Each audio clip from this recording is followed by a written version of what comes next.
Alright, I think we're just about ready to start. I think I'll probably do that now. I was just setting everything up, getting announcements ready, etc, etc.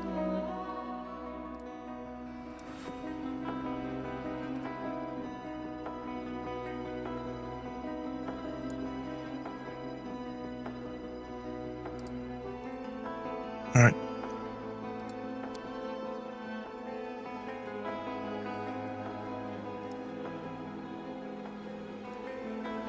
We're basically ready to go.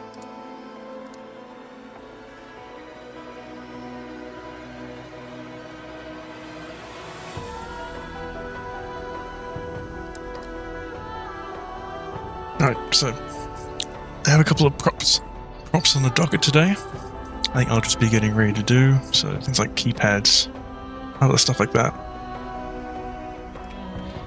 I'll be... I got the to-do list here, so I'll look up some reference material here and there. Certain things. So...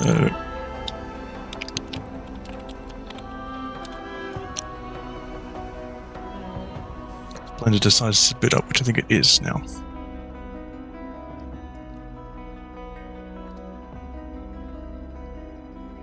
Alright, I shall get to work.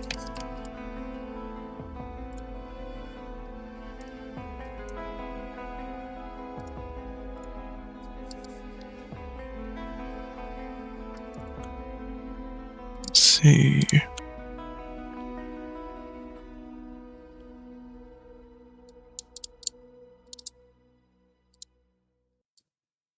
That's my file structure visible.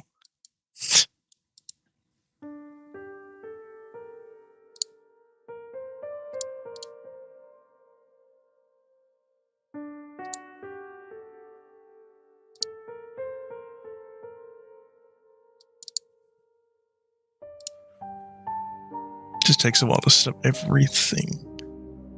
But I do believe we're good to go now, so I'll get started on some modeling. I think our first thing on the to-do list I'll do is the keypad, which should be a fairly simple job. Nothing major.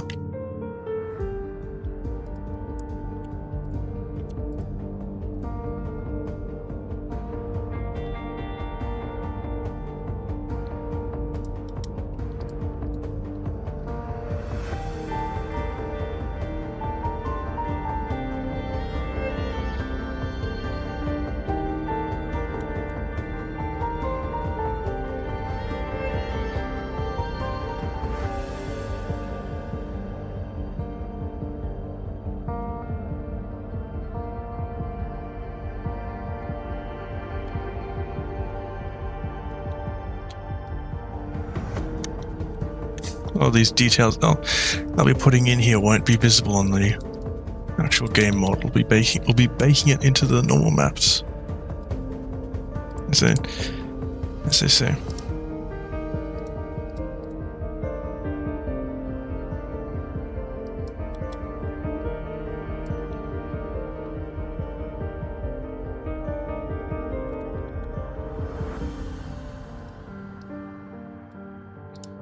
I'll also be answering any questions that anyone has.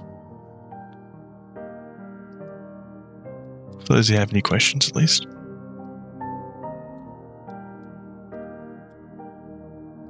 I think I need to make it thinner on the sides.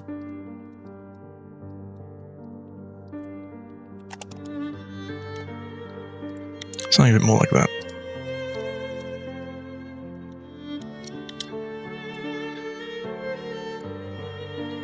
I should probably also announce this on Twitter as well. I might as well just do that now.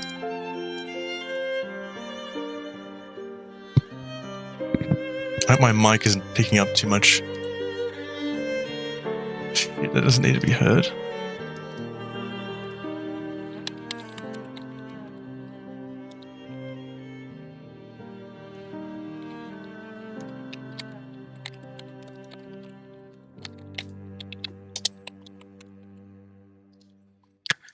So it's also picking up all of my keyboard as well. But I kind of wouldn't be surprised.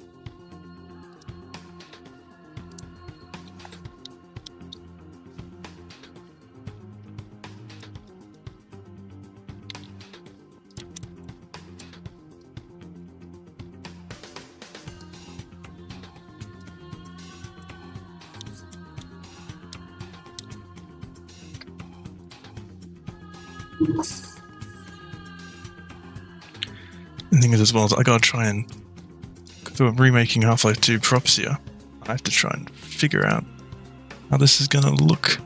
Some of the details that the original thing had that weren't able to be shown in the original Half-Life 2 version.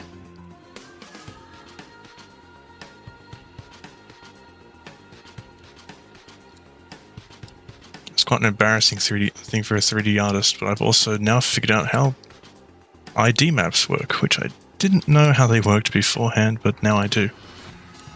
So I'll be making good use of those, and should get to texturing before the stream's over.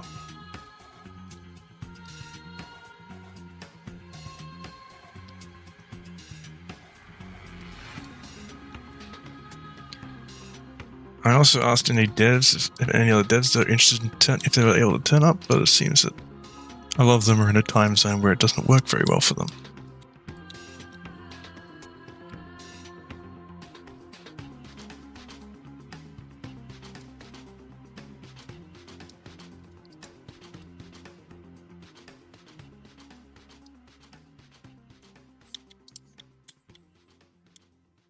I'll also turn on gravity stuff to make it a little bit easier to see what's going on.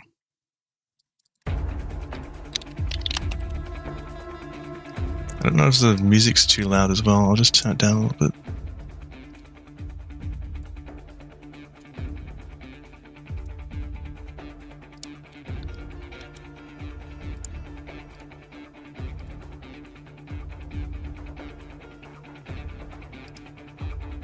Alright, let's... Whatever, I'll just keep on getting to work on what I said I would work on.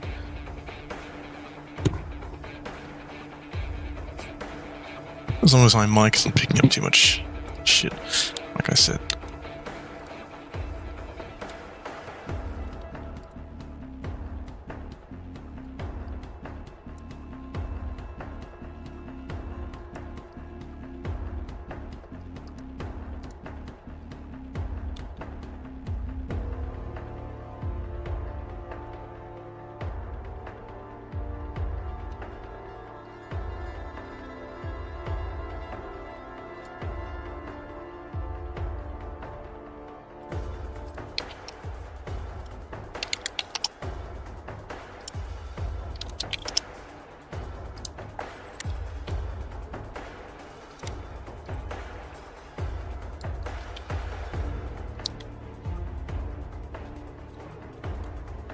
Seems like I might have to scale and adjust things a little bit more on the model.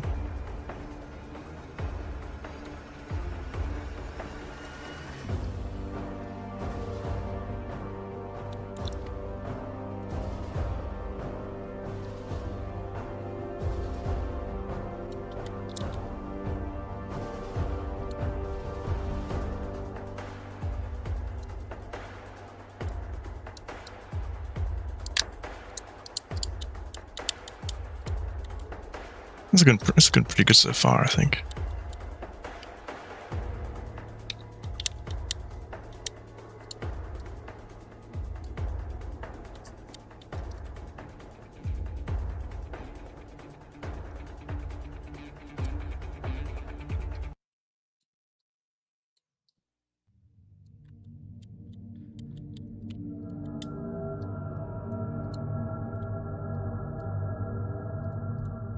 I do need to put some bevels on it though.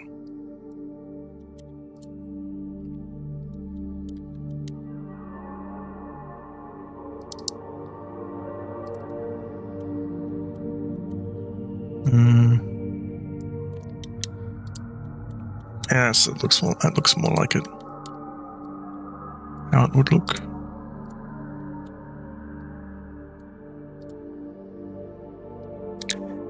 bake as a question. I'm doing a remake of a lot of the miscellaneous Half-Life 2 props that we'll be doing, that we're using for the game. And one of these is the keypad. It's a keypad. So I'm making a new keypad model, and I'm going to be texturing it on stream today as well.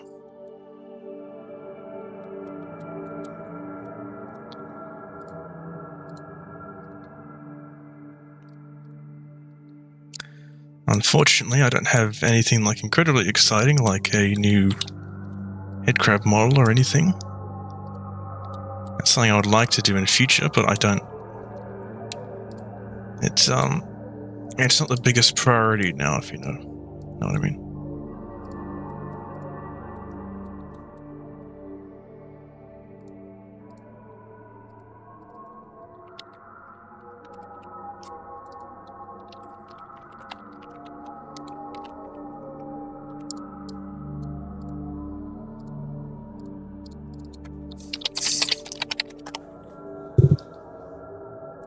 So what we're doing here is called high to low baking, or high to low 3D workflow. So what we have here is a super high detailed, relatively more detailed model of a keypad.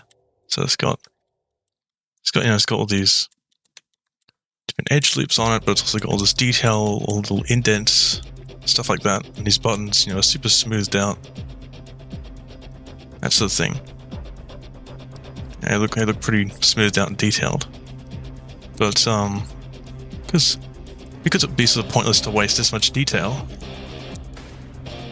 on a simple keypad, what we're going to do is we're then going to make a low poly version of it, as it's called, and bake those details of this into the height and into the ambient occlusion and the bump maps and everything of it. So it will result in something that is much lower quality looking, or much lower quality in terms of its polygon count and all that stuff, while still retaining all the bumps and niceness of the original. If that makes any sense, because I'm not always the best at explaining these things.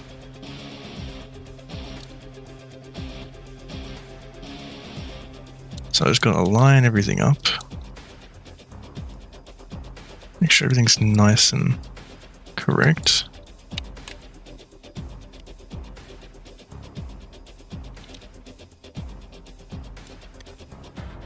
Because one part of this is that everything has to line up just right. You can't have anything like sticking out or not lining up properly, otherwise you'll run into a lot of issues.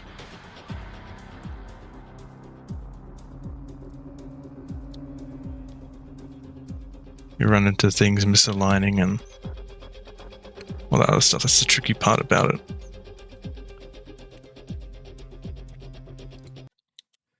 So it has to line up just right. Oh, wrong button.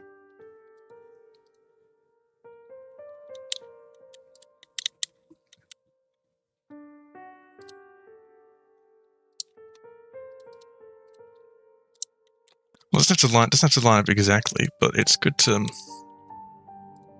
keep things pretty close within the bounding box, if you will. Because if anything gets misaligned, you'll get some artifacting, other visual issues which you don't want.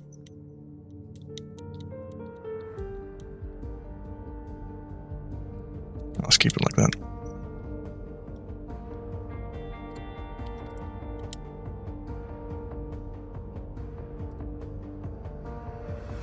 And you'll notice that even here, like I'm putting in all these edge loops and stuff, like I'm putting in all these cuts and it's still looking pretty detailed, but all of these are going to also be cut down. Some of this stuff is going to be merged and it's going to be all cut and spliced together anyway.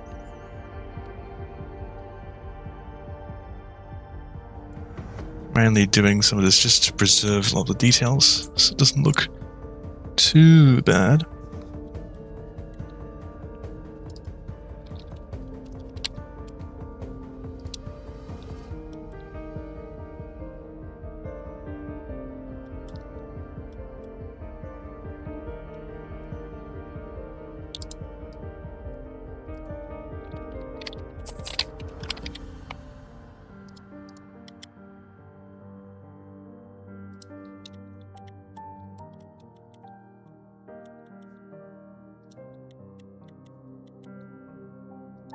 I'm just going to merge these at the center to show it looks much nicer. And there we go. We have our... This should work pretty well, but we have a high poly here at 5,000 triangles or whatever. And then we have the actual game version here at about, say, 176 versus like more than that.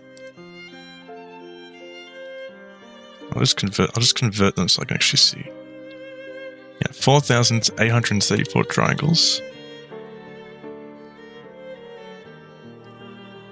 versus 272. So the load will be significantly smaller and it's a lot more efficient. And I'll cut that down even further because I have some edge loops and stuff to remove.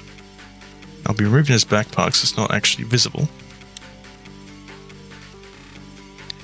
And I'll be merging these and this too. And this as well.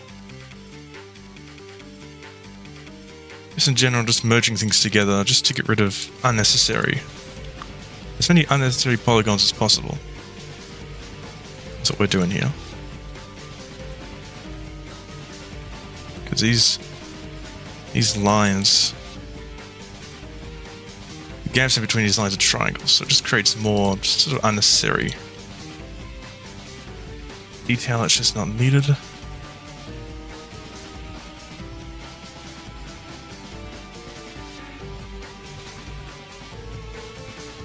So of course the thing with thinking about is that we're running on an engine from like 2006, so we have to be pretty.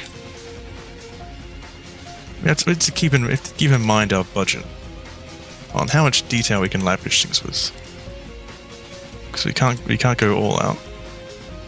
It's not like CS2 or whatever. We don't have like a fancy new engine like that. So we cut down even more. So it went from like 200 and something or other. What we have here, which is 156. So it's good. Looks good so far. So from that point, with this, gone from this to this, I can then begin doing all of the UV unwrapping. So it'll be unwrapping this, essentially flattening it, like if you were making a cube out of like a paper net or whatever they're called, except for a 3D model instead. So it'll be unwrapping it.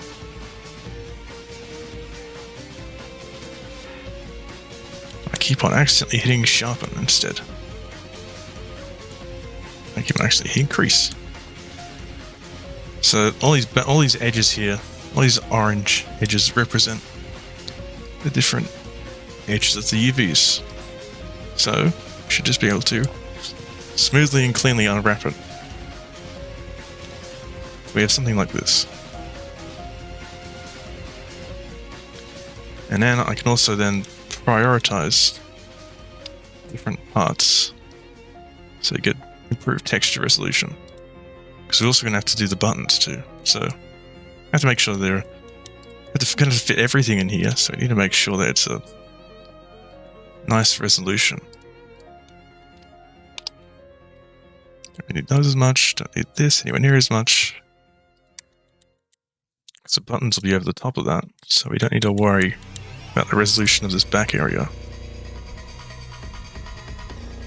Once that's done, we can then unwrap these buttons too. Because every button's going to have its own. Every button's also going to be textured individually, because it will have to have a number over it. So I have to make everything well and textured. So what we end up looking at is something like this, and also have to combine it with all of this, so we're gonna have to lower the resolution of these significantly, because there's a side to the buttons, no one's gonna care. Not gonna stand out and look glaring, so I got all this ready, and then we can pack it. It's basically a machine algorithm to make sure everything fits in to one UV space. Ends up looking nicer than how I could do it, most of the time at least.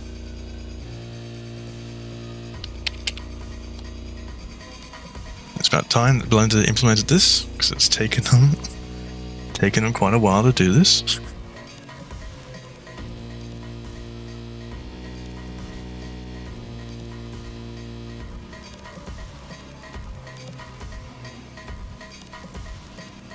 Guess gaming says nice. Alright, keypad. Some of these things I used to do in the actual texture rather than making them a detail like this, but I'll sort of step back from that a little bit.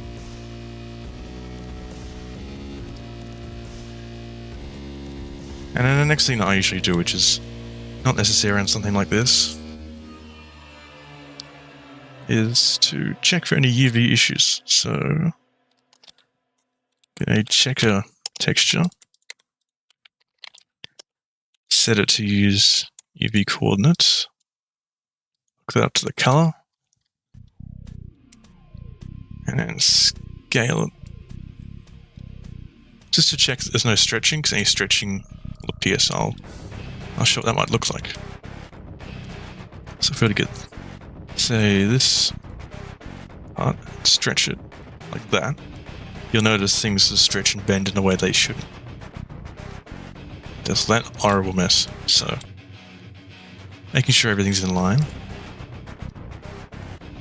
And then something else that I should really do is check that all of these buttons are facing in the same direction. Because it's annoying when they don't face in the same direction. I don't want to deal with that. But it looks all fine.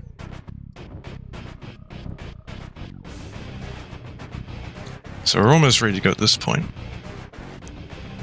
We're almost there. One more thing that we need.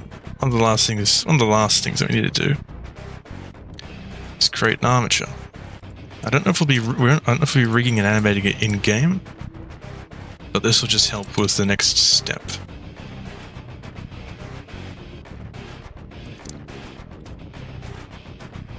So I'll be rigging every single button individually.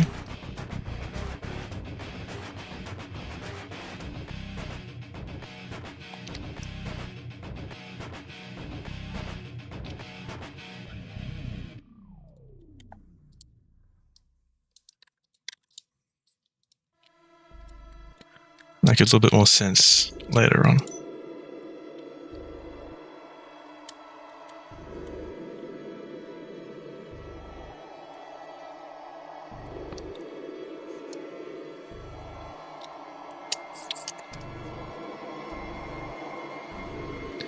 Let's see, the head is that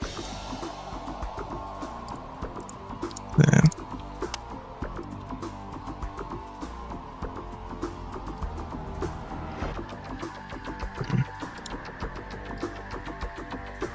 That's the tail, okay, right.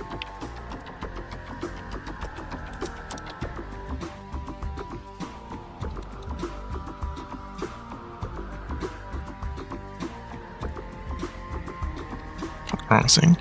Wrong thing again.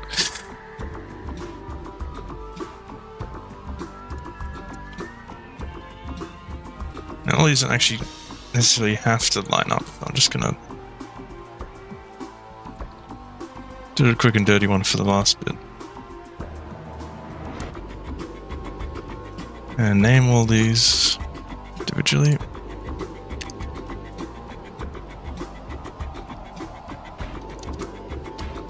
Oh yeah.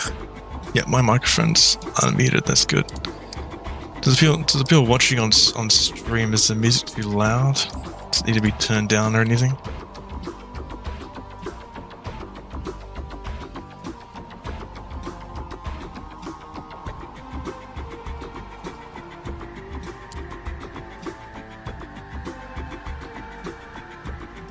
Alright. We don't need a 0 on this keypad. The original doesn't need it, so who cares?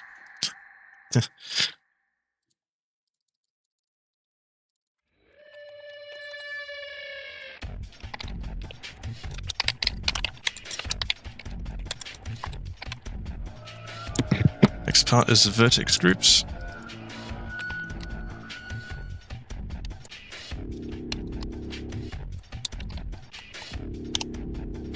Oh, I missed it.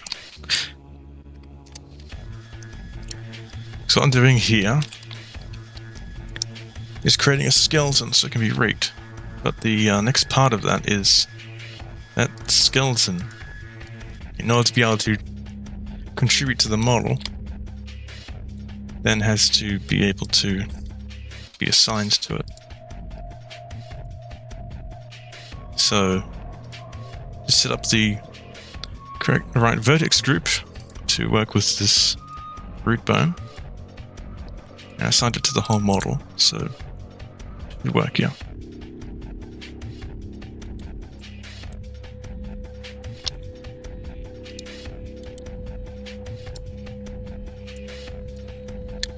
And just the buttons next.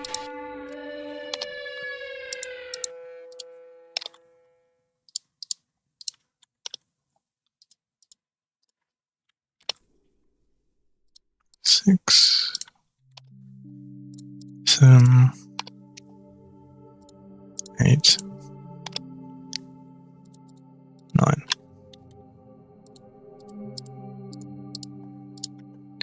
So we should then, in theory, be able to just adjust any of these buttons, which seems to work just fine.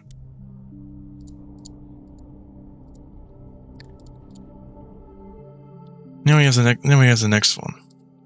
Just got to do the same thing for the high poly, which I'll show why in a little bit. Though you only have to do it for these buttons. We won't need to worry about it for the rest of it.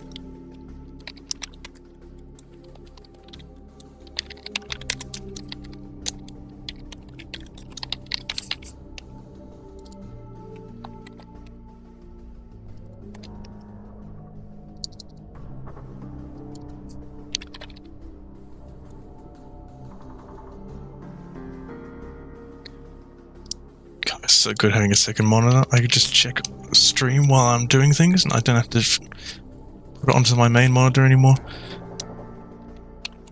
Which I used to have to do sometimes, and that sucked. It was so annoying.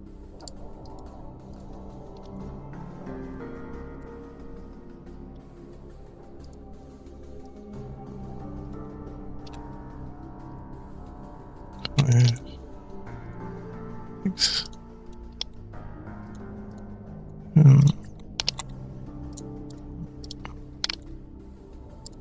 9, and then add another modifier, add another armature to it,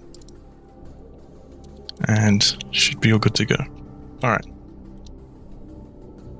Then what we got to do next is just, it's referred to as, actually we've got to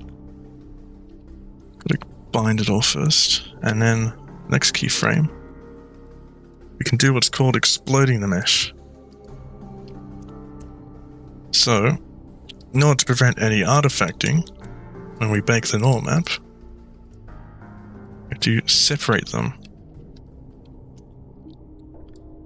Separate every button out to make sure that nothing's getting in the way and blocking each other, or getting too close to each other.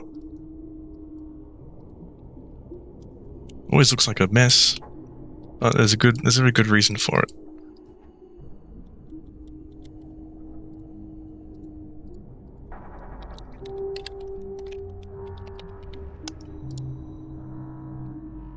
Actually, I won't really need to worry about that one.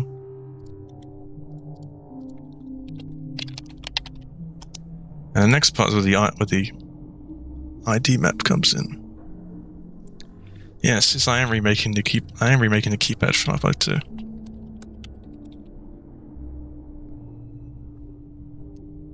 I'll have to color everything a bit differently.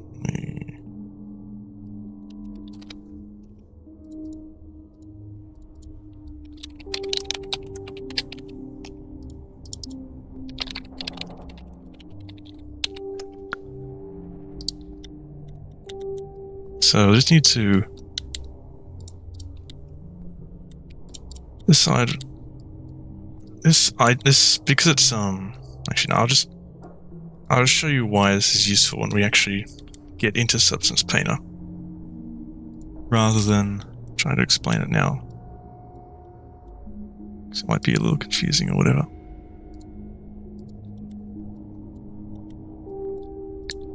Again, I hope my mic is working and it isn't really quiet or not or muted or something like that.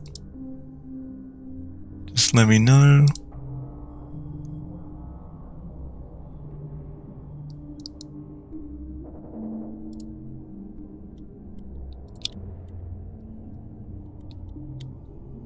And again, I tried to see if some other devs were interested, but it's not very good.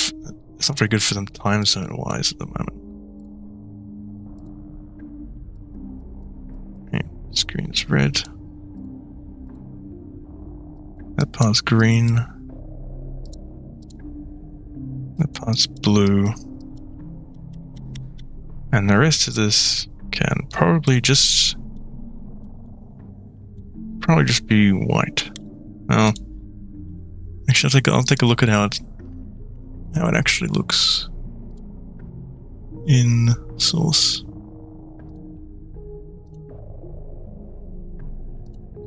Keep on getting all these images for the Half-Life RTX remaster thing.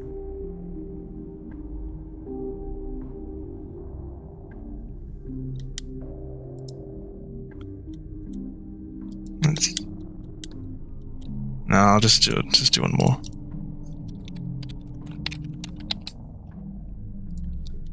Just giving the materials nonsensical names doesn't really matter.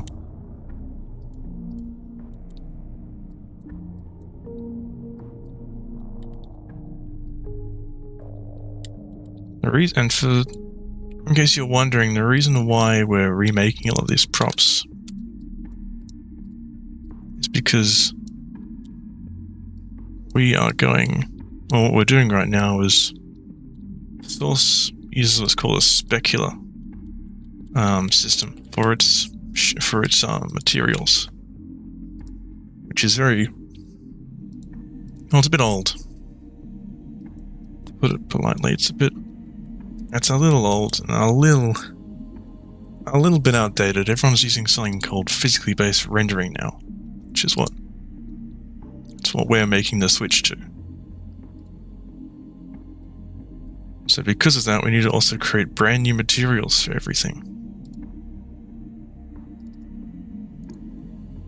So as part of that, we should probably also make brand new models for a lot of this stuff as well.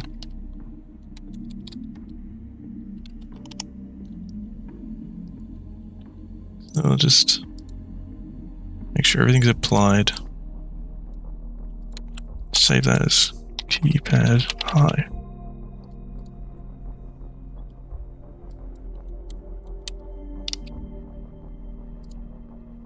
You can hide that. You can go back to the actual keypad that we're going to be actually texturing. Go to a mesh. And save that as keypad low. And for good measure, I'll also just save the actual keypad file. And after that, we can open up Substance Painter, and we can get onto texturing now.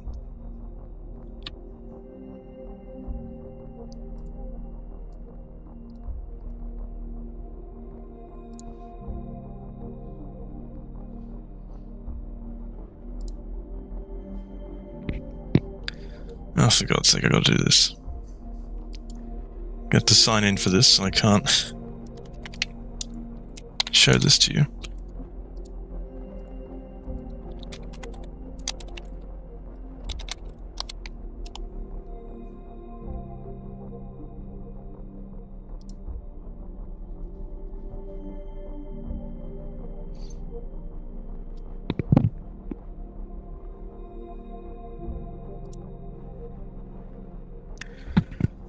It's a little bit like Photoshop.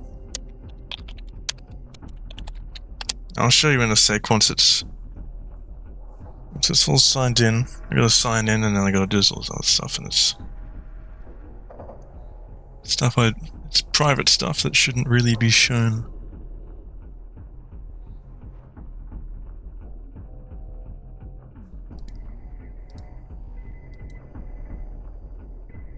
It's like account things, you know.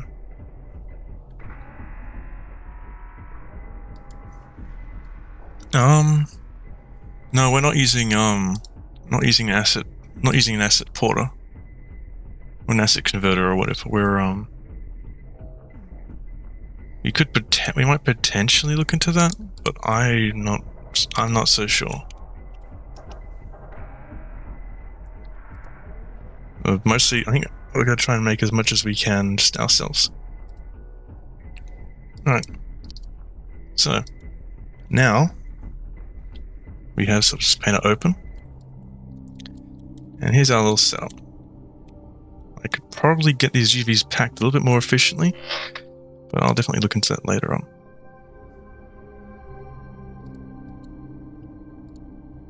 So the first part of the process is to bake. So this is where the keypad high comes in. Because if we position things correctly, we'll bake all the details of the high poly onto the low poly. So just super sampling. Set to 4 for now because I want to get this done. And there was the ID map baking just then, and there's ambient occlusion, curvature, and thickness. That was done pretty quick, actually. I was pretty surprised. So now you'll notice that we have all these details on the model. And you can also see that things are a little bit botched here. Like, take a look at that. But I'll definitely fix that up. I probably might need to go back later on and also do it. Oh, hey, Gus is here. Actually, what am I doing? I should really just, for the sake of quality, I should really just go back and check all of this. Because that was the little issue there. So that was...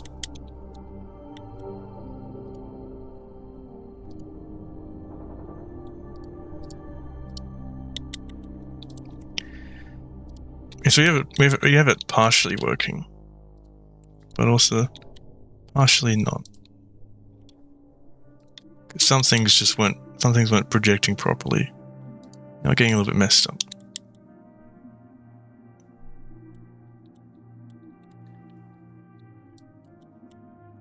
But I mean, for the most part, it works pretty well. For the most part.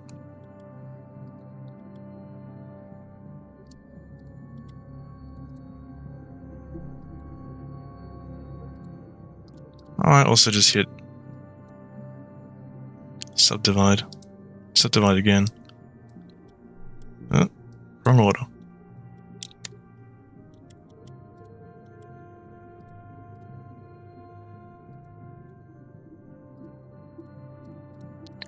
And then also add some edge loops on the model just to make sure that doesn't cause any issues.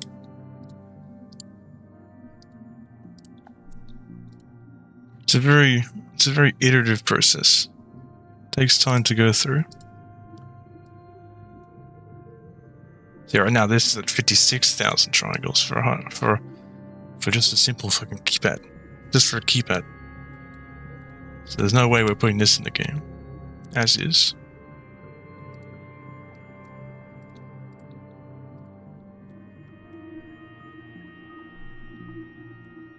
It should work fine. I'll just leave it like that for now. So I had to make some adjustments, and then just like that, we'll re-import the mesh and then do the baking process again. And it looks like everything's working pretty okay. I may have to add some extra geometry to the keypad, but I'm not entirely sure. I'm just... Yeah, so...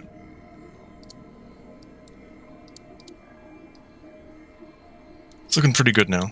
Now we're at a good spot. So this is where the ID map comes in. I'll just set it to just add ambient occlusion and emissive for now. Set up a base. Set loads. Okay, so this one, this is different folders for materials essentially. So this one will be the buttons. Buttons. Screen. And then let's just call this one base. We'll be able to put different materials into here, which I'll be custom making. I won't be using these. I probably won't be using these smart materials. So here's where the color selection comes in. Let's say I want to color the screen. I want to make it like red. For the mask, usually just select the mask and you just paint on some stuff. Or you'd use polygon fill. We just select different polygons to fill them in. You know, like this. But because the screen isn't part of the geometry, I can't select it. I can't paint it or anything like that. It'll take ages, and I just can't paint it. So what you instead do is use color selection, and this is where the ID map that we baked earlier comes in, because I could just pick color, pick this, pick color, pick the screen. That was UV unwrapping and blend it. I mean, I found it annoying at first. It's weight painting that I hate the most about it. But anyway, thanks to the ID map, we can pick the color, and then you can just get it working like that. Like that. So we can just pick different parts of the model, and we don't have to worry about possibly selecting the wrong thing, or painting with a pen going over the border, or where it's not meant to be, or something like that, or any issues with hand painting the masks. It's something I swear my teachers taught me, but I didn't pay attention because I was doing something else at the time, and I really should have paid attention because it's really useful. I can't quite remember why I didn't.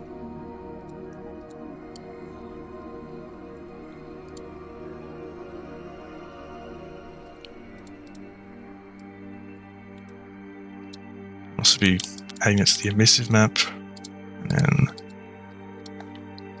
going into these what are they called again? They're called smart masks. It's going to be useful. So there's a bunch of pre-made ones I usually go with because it's really annoying to make them yourself. So just like that, we have a bit of an effect around the borders.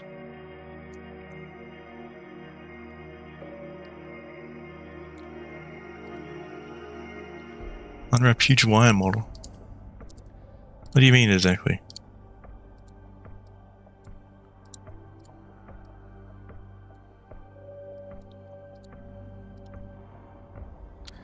Also, for those of you who don't know, Calcifer is also part of our team.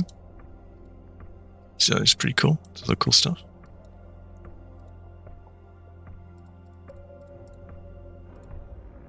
So what we focus on now is just a huge like build up of stuff essentially. You can start building up all this dirt and other shit like that. We probably want to up the contrast to remove the center area, because it's not really very necessary. I might just go for just a different mask entirely. I want to get something that sort of...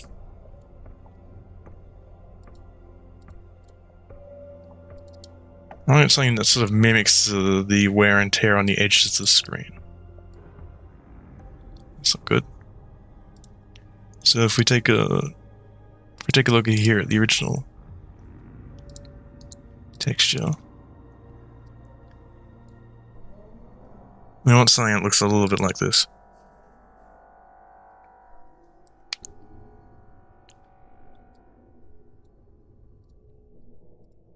What else do we have on the docket? Shipping containers, wet floor signs, and valves.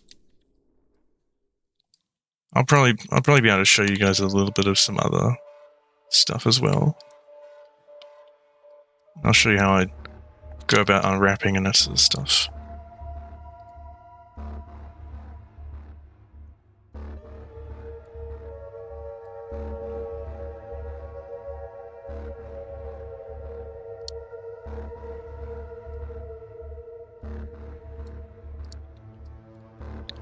Yeah, it looks alright for now. Looks fine. That's not too bad. I just want to change the emissions, the roughness, make it nice and rough. Hello, Greg's here as well. If anyone wants... any of the team members want to talk, I mean, they can join the stage and send a request to talk, and then you guys can talk. Like, we're actually getting viewers. What?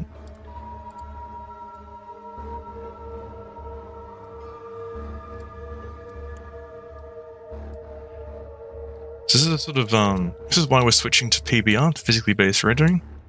It's because the way Source does things is a little outdated. Where you can't have, like,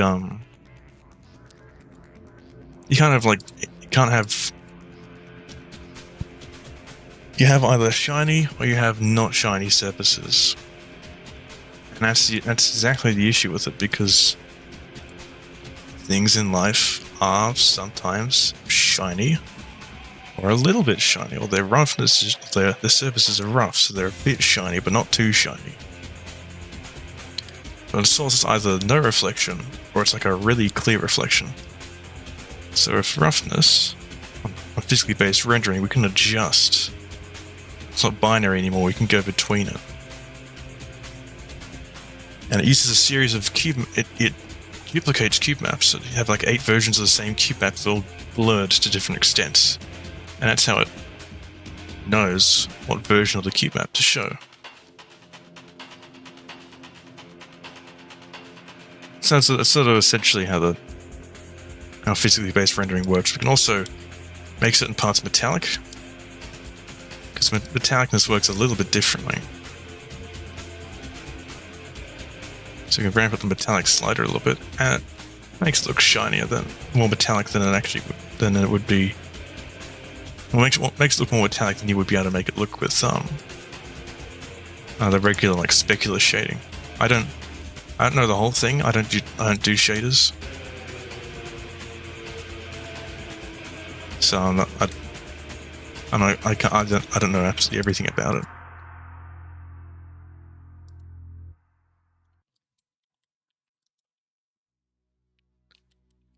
Alright, so we can...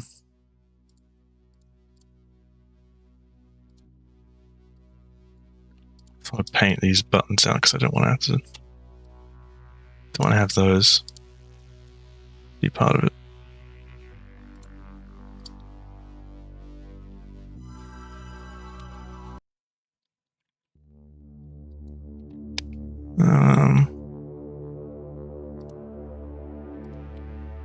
I'll just do some more texturing now.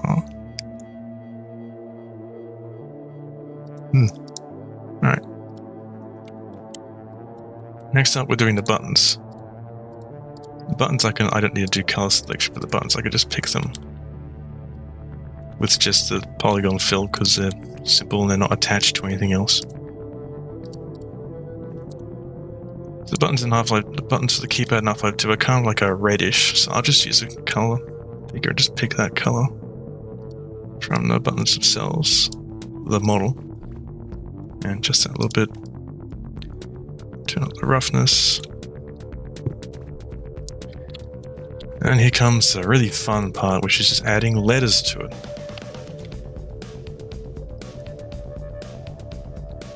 Right now I just use default fonts, but I probably will use, we probably will add our own fonts later on.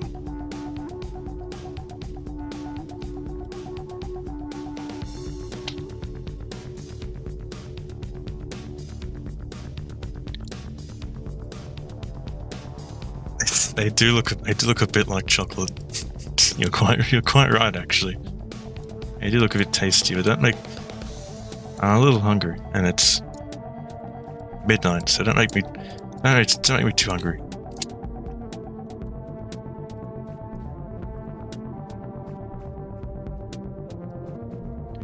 I like to think there's an easier way to do this, but there really isn't, because you have to hand place them anyway. Can't get out of having to do this boring part.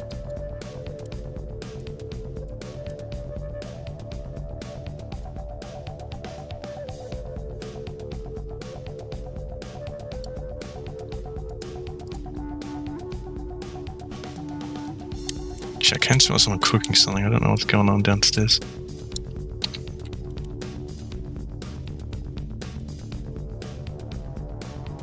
It smells like something or other.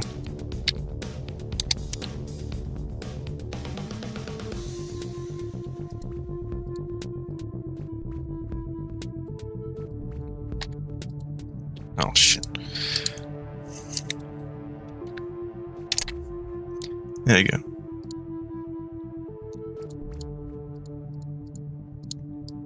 I'll set those to black. I believe they're black. Yeah, they're black. Again, I'll change this out for a custom font at some point. Then for the roughness, we got a little bit less rough. It's a little bit less rough, and then I forgot the HBAO filter over the top. So for any heightness, simply turn up the heightness slider, and it will calculate ambient occlusion for these buttons. So I can turn it on and off, and it will replicate how it will look based on the height map.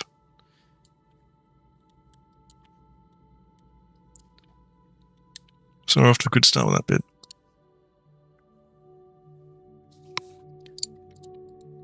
But now I gotta add on some wear and some tear and some stuff like that. A little bit of weathering.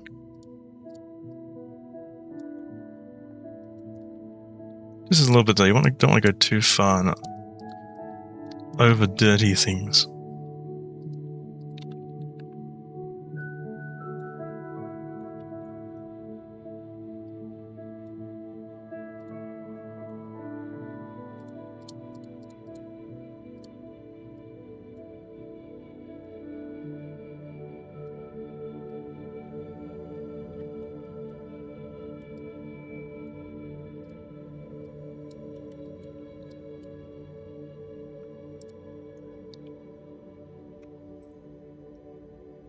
It does make them a bit more realistic with them not being perfectly aligned with the buttons.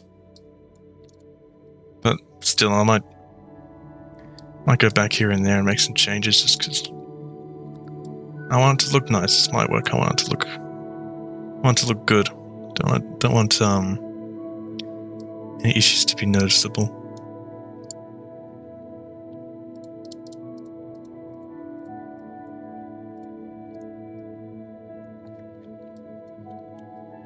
If we could, I would really put if we actually could, I would really love to put some subsurface scattering on these buttons, so you can sort of see how the light bleeds realistically through plastic and things, but it's overkill and it's not necessary, and it's kind of a bit of a waste of some perfectly good performance.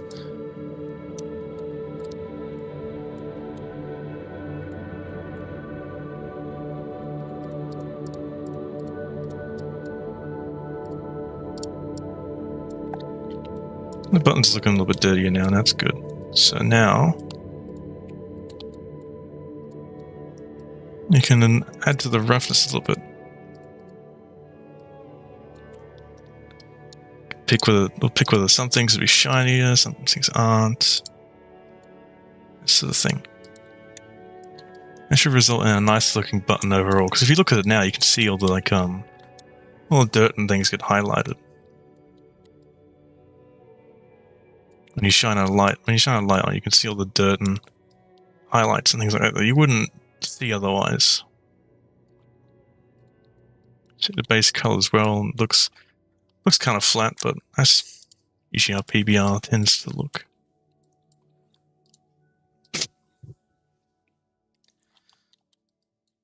I'm just trying to get everything sort of nailed down, just get a basic appearance for the whole thing. Don't mind the music.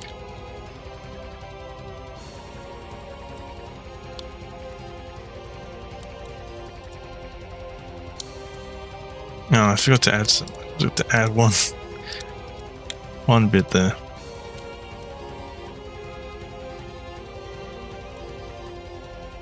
Just gotta check that everything works. Looks all good.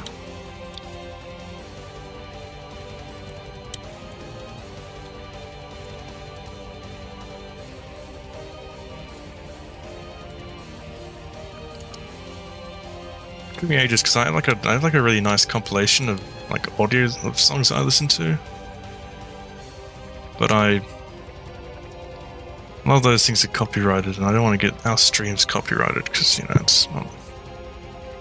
it's not good, So I just have to. I had to make a special playlist a couple of minutes before the stream started. I had to what can be used, what can't be used. That's the stuff. What'll get us a strike? What won't? We haven't gotten strikes yet or anything, but I want to avoid running into that issue.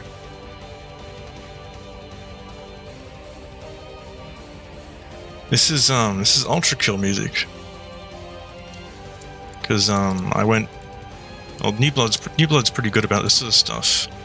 And they're the people who published it, and I actually went to one time I actually went to PAX and I actually saw the New Blood CEO just hanging around. I didn't go up and talk to him. I was too nervous to go up and talk to him. Because it's this big CEO guy. It's kind of felt a little bit out of place. And he was busy. They had some issues troubleshooting with their payment system, so I didn't want to just jump in and just appear and having issues actually selling their stuff because their payments tap scan thing was acting up.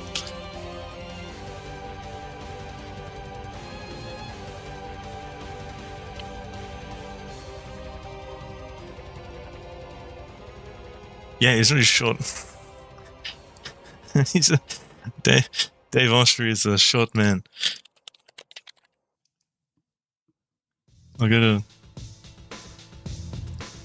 picture. He's actually a lot shorter than you would think. Could also just be me being really tall. And they published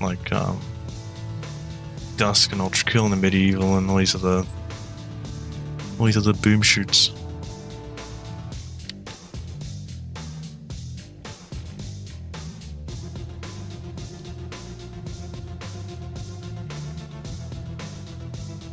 I'm also using Half-Life music as well because Valve really doesn't care. They still let you use their music for whatever, as long as it's legal.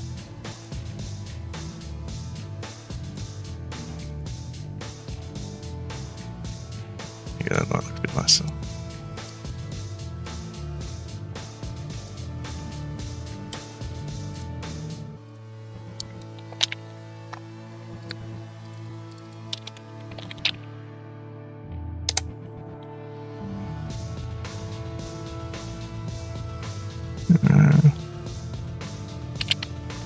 I'll just call that whatever.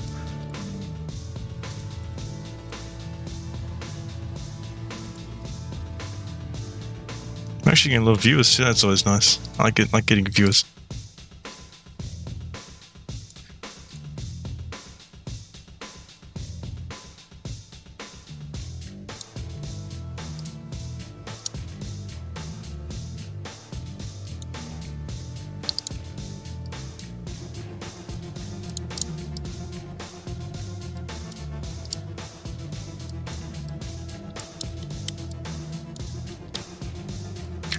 Yo, hey, we got so many people. We got so many people here this time. It's nice.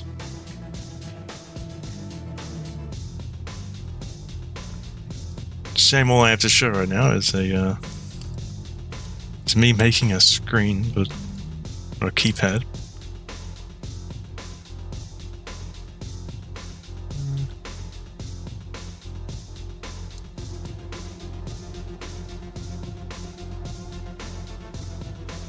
I add another color selection. Alright, that's also says pick that blue.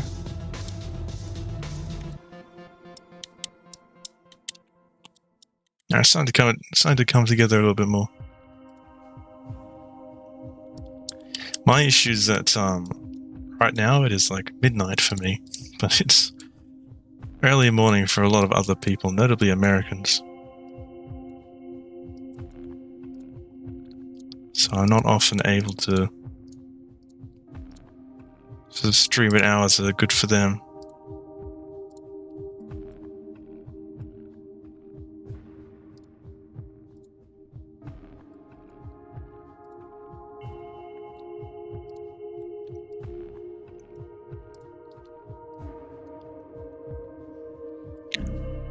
Just thoughts on making PBR materials.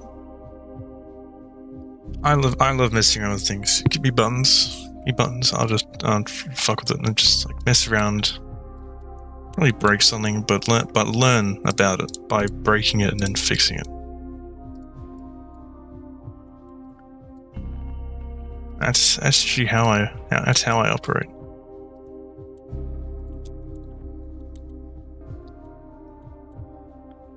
Alright, I see the issue. I need to get that weird stretching. I need to make sure it bakes a little bit lower down, I think. It's the life of baking and rebaking and checking this and testing that and fixing any stretching issues. And it's still doing its thing. Okay, whatever. You know, not whatever. That's not good at all.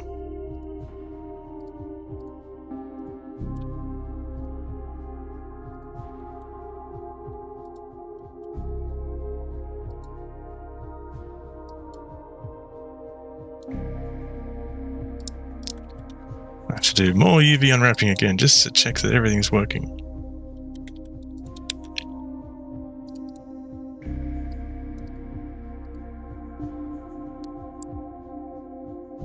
I'm glad you like the keypad. That's Gotta check all the buttons again. Because it will realign them.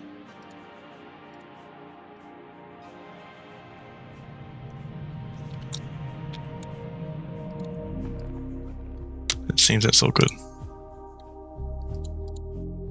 And turn it back, convert it again, export again.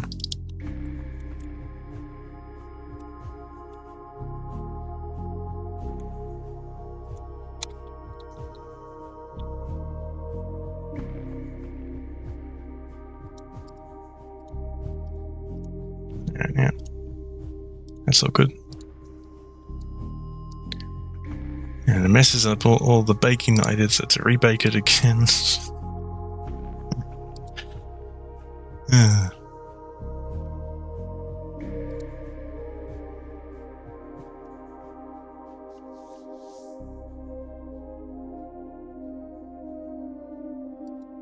Okay, and hopefully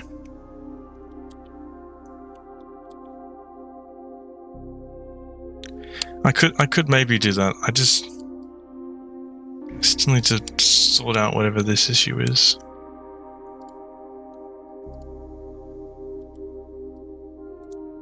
I think I have an idea of what the issue actually. I don't even entirely know, actually.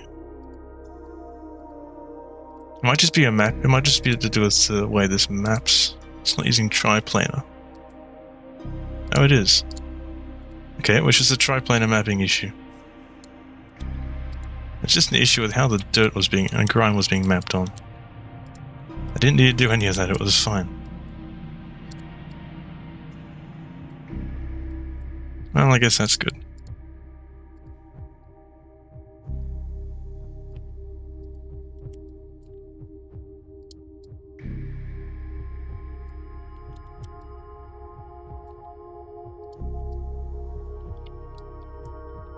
Yeah, that seemed to fix the problem.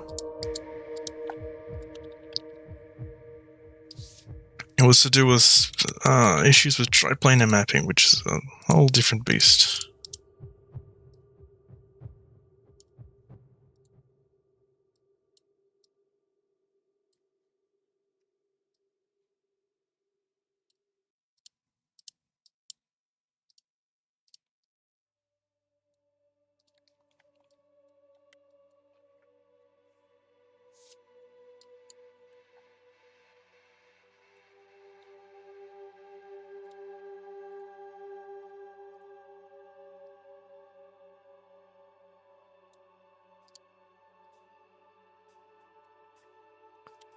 Yeah, just count the tolerance on it a little bit.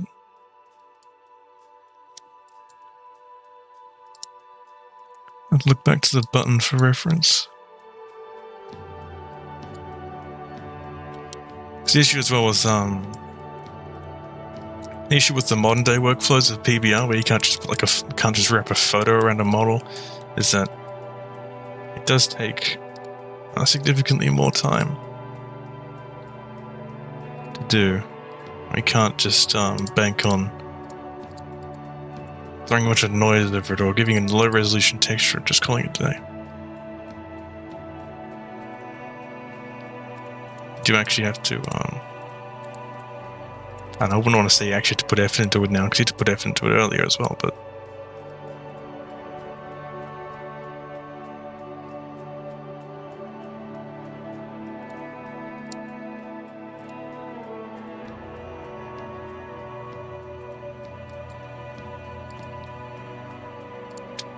I just need to get something nice on that base color, because the colors tend to be a bit flat. And I have to make sure I'm not relying on all the roughness and stuff just to give it detail, because then as soon as you run into an issue where you don't have any good lighting on it, then it just fucks up.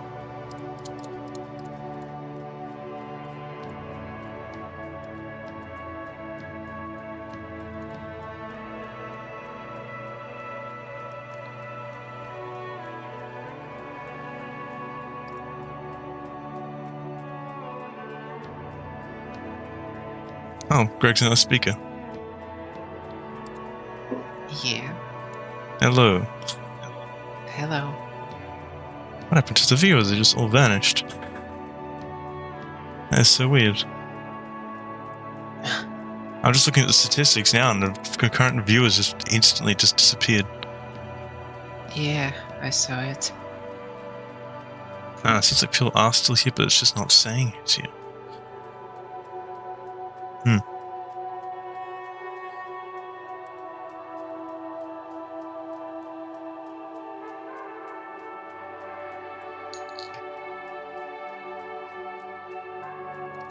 Alright, I'll keep on chugging away on this keypad.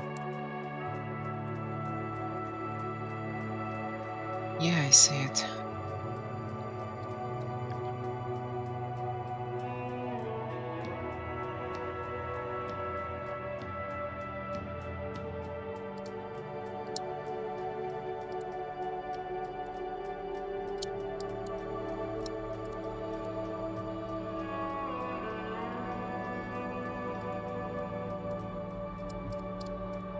It looks good. Thank you. I remember Alex episode make some programmer stuff for like keypad, like interface for them. Hmm. Yeah, some people do make a designated interface over the top of the screen or whatever.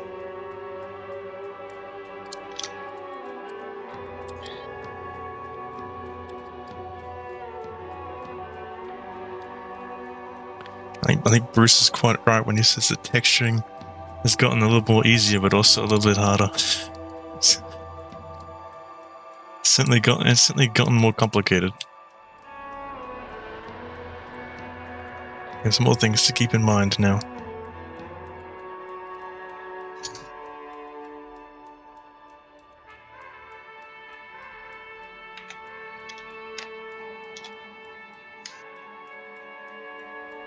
Oh, this one just uses.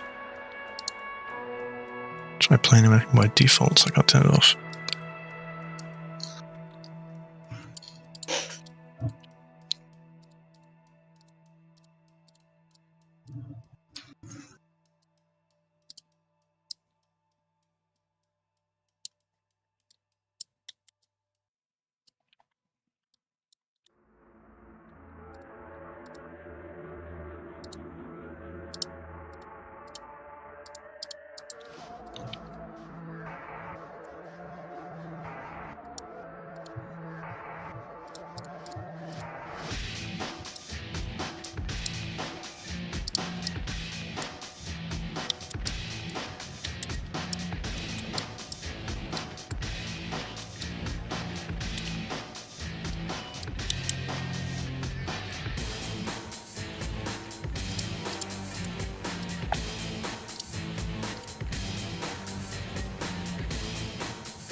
I don't know if it was because of JPEG compression as well, but I tend to have more color as well. I don't use a lot of there's not like a lot of grays. They're usually tinted some color.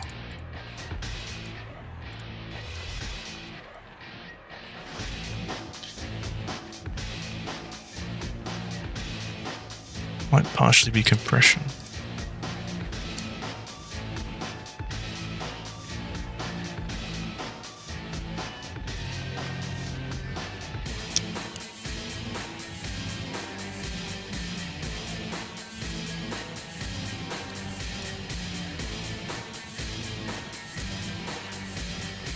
I'm just going to try and export this and see how it looks.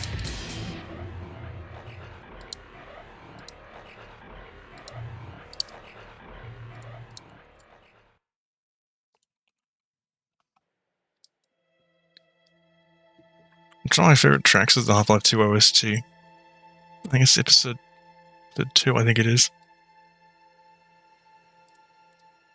Certainly one of my favorites. Oh.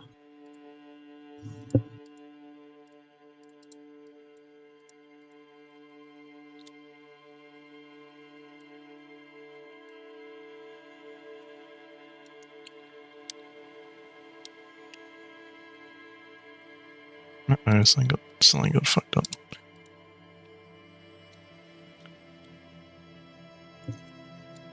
Something got broken. Oh no.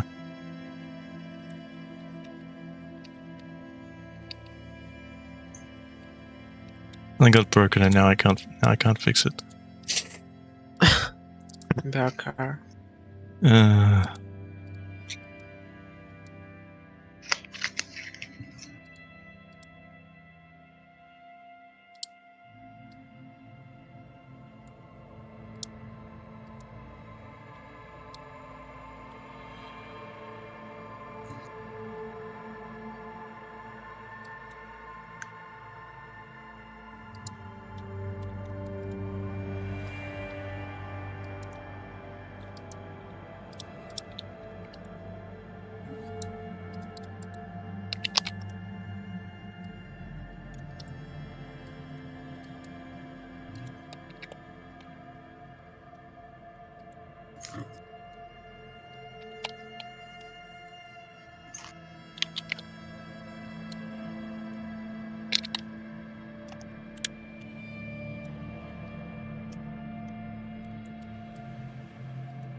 I'm just gonna try out how the materials look.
Actually, Greg, what do you think?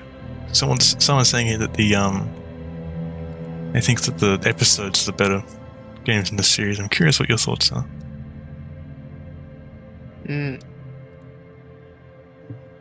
I also think that the episodes is better. I think they had more time afterwards to get used to how their engine works, and they also just had more time, I think, to design combat spaces and.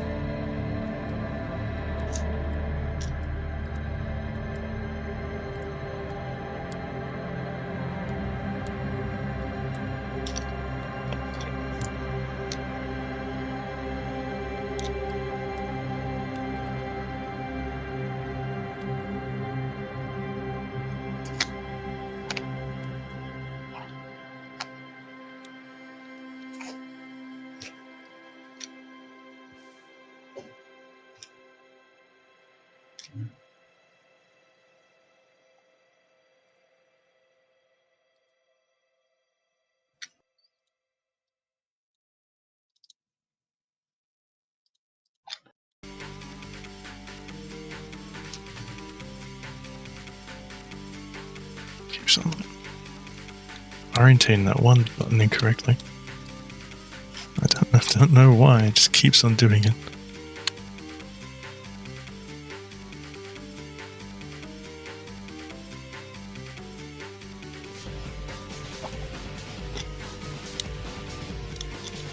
Well, I can agree about episodes, but I think that episode 1 have some massive game design issues at the end.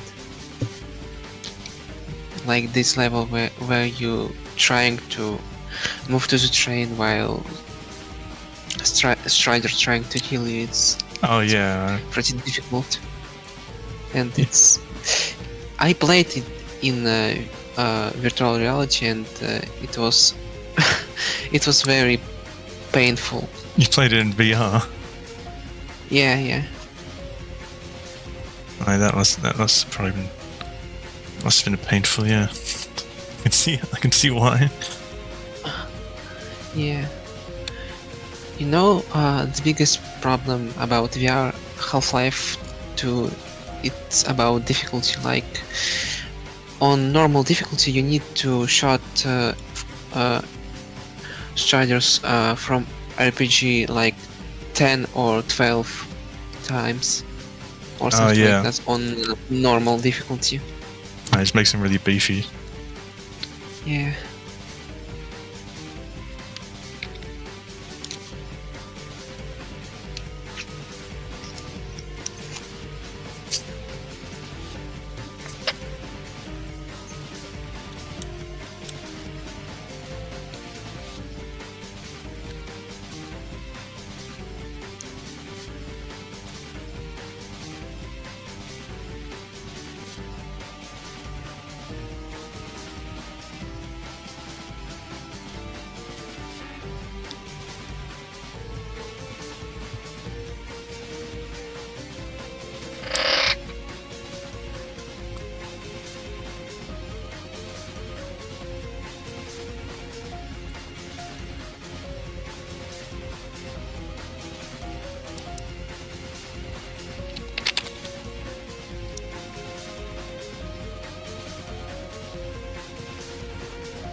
Yeah, I think the keypad's starting to look good now. It's just a little bit, possibly a little bit too shiny, a little bit too bright grey, I think.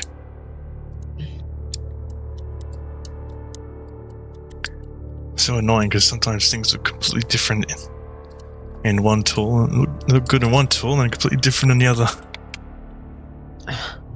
It's so annoying. It's so annoying trying to get the look right. This isn't even in engine, so we don't even quite know how it's going to look in game. Yeah.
I'll put some more details on the side.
I think the only issue right now with our PBR beta stuff is everything's too shiny at the moment. Yeah, it's pretty shiny. Every texture in Handdown's Freeman right now is like pretty shiny. Yeah, every PBR thing is like looking at a mirror sometimes. It's a bit. Yeah. I don't know how long it's been since the updates to the shader were actually pushed. I think it's been quite a while since. I think it's been a while since Shiro did anything about that. How long Shiro works on a PBR shader? Like for a year? Yeah, probably quite a while. It's got like some of the features in it, but I think it's been some time.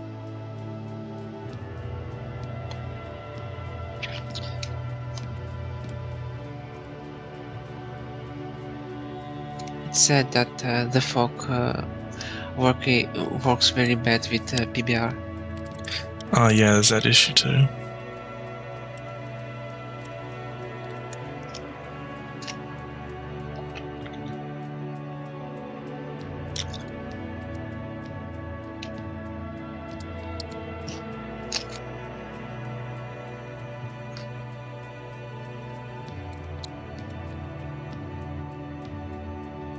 Yeah, it just doesn't. The fog doesn't apply to it. So it just appears over the top.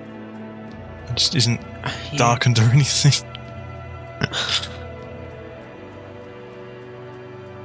The fog is coming. The fog is coming. Yeah.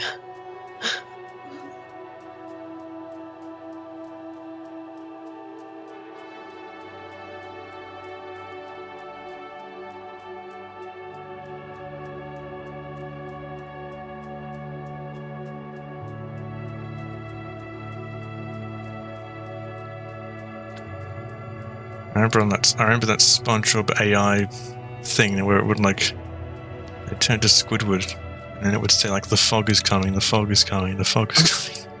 Yeah. August 12th, 2023, the heat death of the universe. August. Just keep on repeating that phrase. What does it know that we don't? I still missed SpongeBob AI. Is it still going or is it stopped? It was stopped by how this company is called. Not Nickelodeon. I forgot.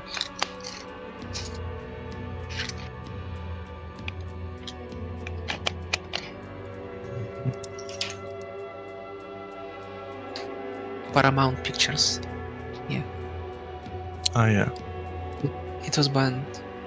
Oh really? Well, I guess. Yeah. I guess you can see why they banned it. It did occasionally say some very, very odd stuff that they probably didn't want associated with SpongeBob at all. You know, this guy make content with Family Guy right now. Wait, what? Like how it was. Do you know Family Guy? Oh yeah. Is he also doing a Family Guy one? Yeah, he made this. I don't know if this it is banned right now or something like this, but I remember he made some stuff with this. Of course he did. Yeah, I think I remember seeing. I remember I saw that one as well.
Hopefully this keypad's taking a little bit longer than I thought it was going to take, but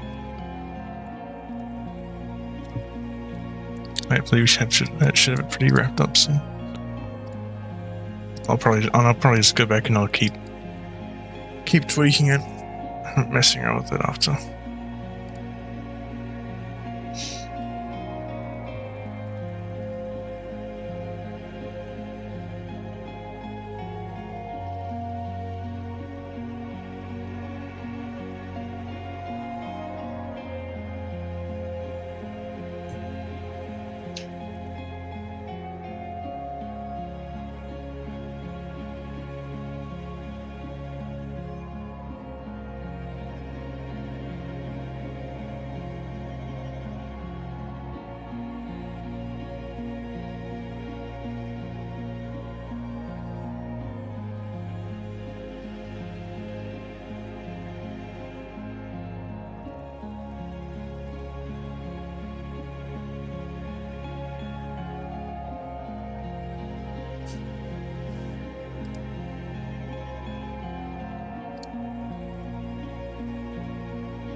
I'm really looking forward to making models for Combine. Oh yeah, it'll be fun to see how that goes. Because there was that one I did make a little while ago, but it Mesa said he wasn't a fan of the sort of like the chest plate style arm that I made for it. So I'm probably going to be redoing some of it.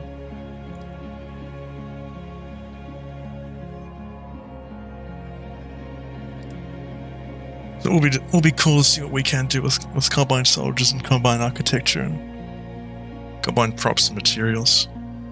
I certainly enjoy that. Because most of the Combine stuff in Half-Life 2 was like brushes. Mm. It was a brutalism and brushes and other stuff. I think it was good because it did make it look did make the Combine architecture look quite all the buildings looked really oppressive.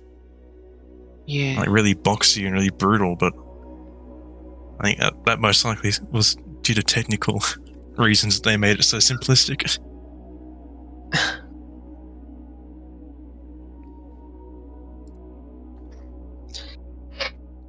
Anyway, I still like how Combine stuff looks in Act 2, like this level where Shred are going in, how this level calls, distribution center, something like that. Yeah. Distribution center, yeah.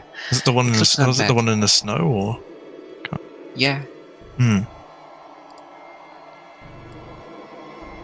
I did like the way it looked. A lot of the walls and stuff looked really cool. Yeah, like this level have a big potential. Hmm. I don't know why Faber made everything snow on this level. Yeah, they mainly added more trees as well. It's one of the main additions. There's a lot of new trees. I remember she add Strider on this level, like after you leaving a distribution center and going to factory. On your way, there's a Strider which trying to kill you, and you can't do anything with this.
I forget how odd some of Under Freeman's music can be.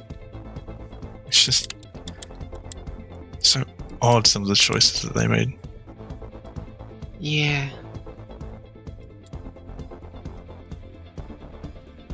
Oh, I love how it looks.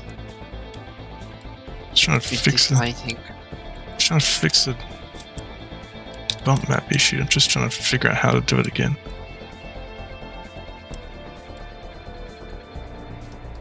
And a light is bugging out and not being what it's supposed to be.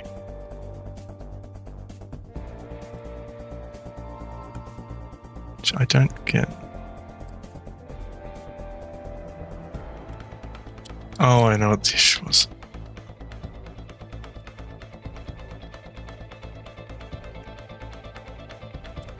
Forgot one thing.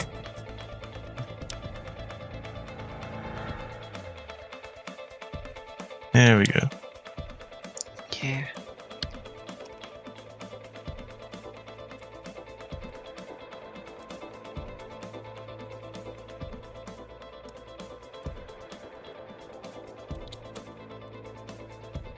I believe that's how it's supposed to work. How it's supposed to look now.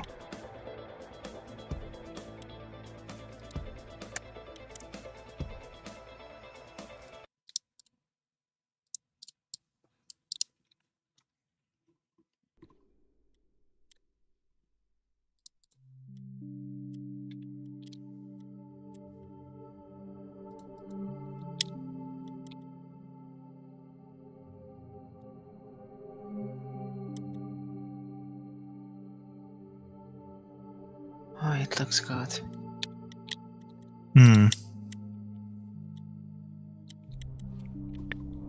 I'll just see if there's anything else I need to do on it. Yeah, I think I need to go back to the screen and make it a little bit dirtier.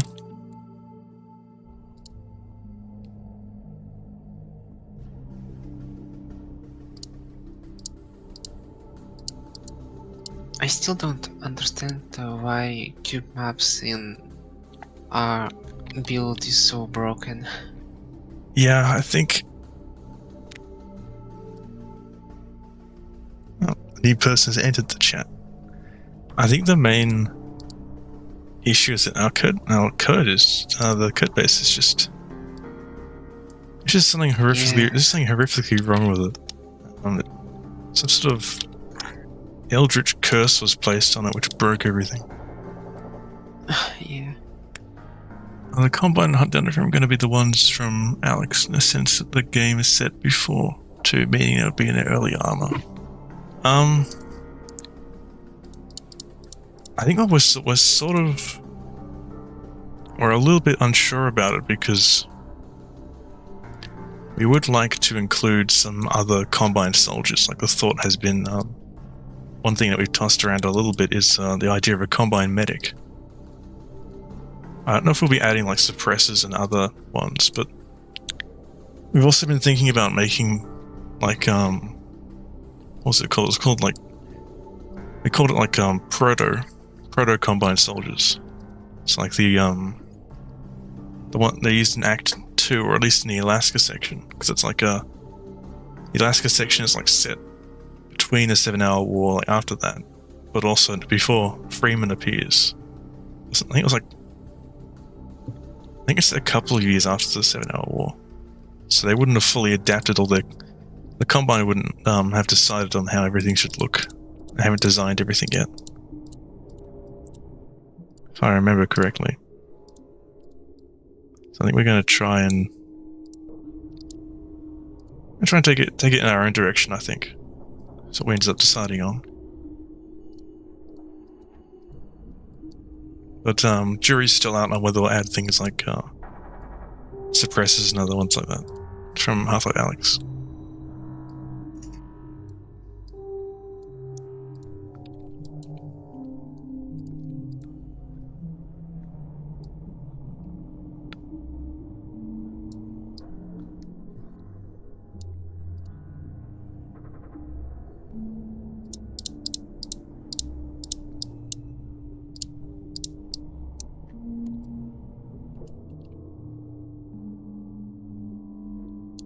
No, not like that sort of proto soldier, but we're thinking like an earlier version of the Combine soldiers. But we do also plan to redo those beta troopers, those beta synths that are used in the 7-hour war, because they look kind of goofy. They look kind of like big green men. Because they just sort of I think when the original developers were making it, they kind of just looked at the beta soldiers and just went with that, even though the beta and the retail are very different styles. They kind of didn't gel very well, didn't mix very well. It kind of was a bit of a mess.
I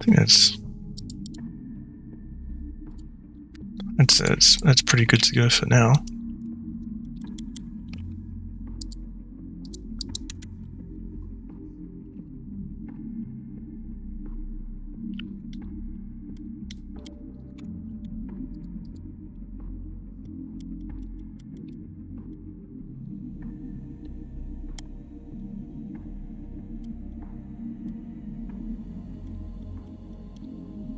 Yeah, I think that looks pretty good. I'm pretty satisfied with that.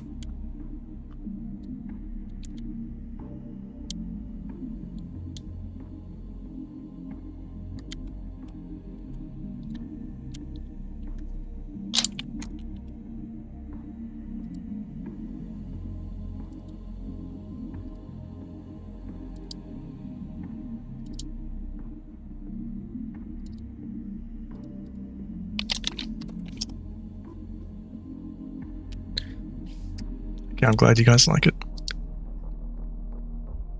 Alright. We can cross that one off the list. Next up, gonna try and do a shipping container.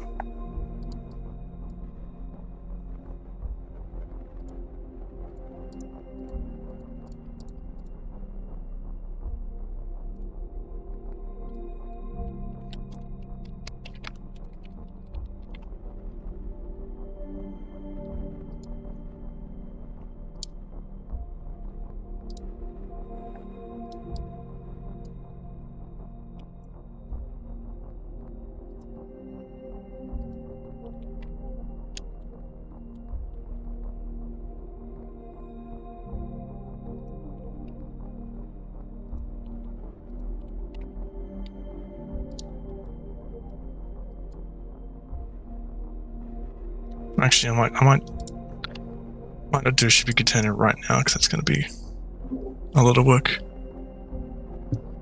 Yeah, I'll do a wet floor sign. There it's like 1:22 in the morning.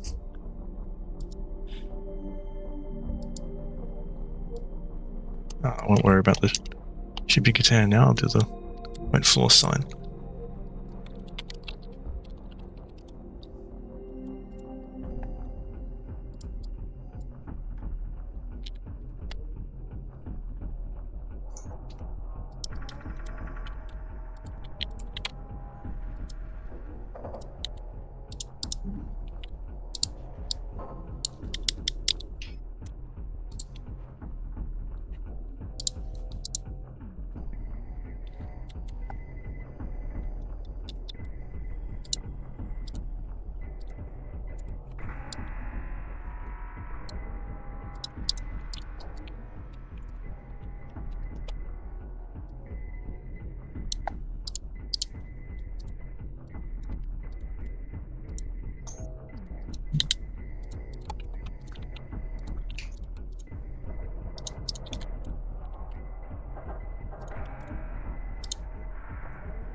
Oh yeah, I'm from Australia. And the team has their own personal Aussie.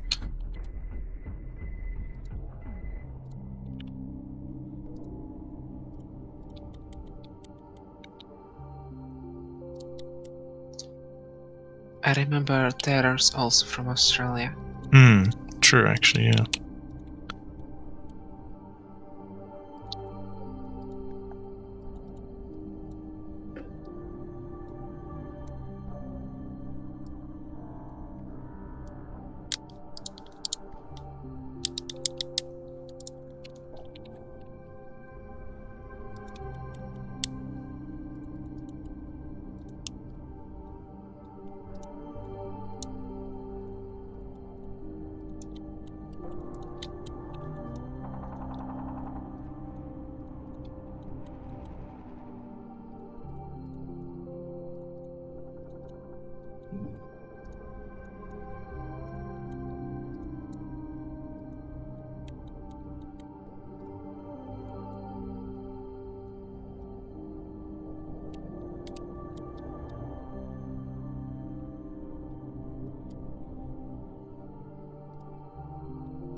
I think that looks pretty good.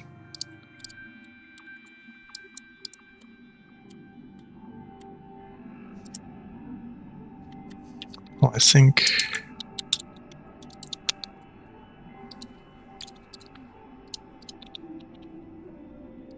these need to be brought in.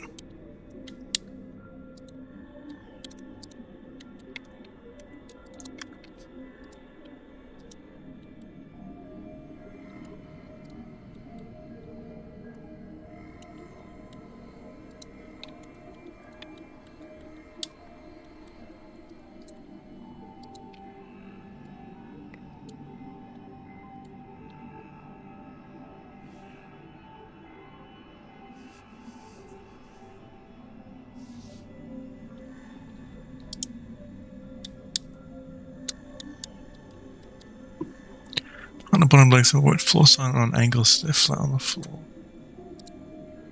I'm not actually entirely sure, because I think and designed so they can be closed up. So I don't actually know. I can't find any pictures of it showing them like that.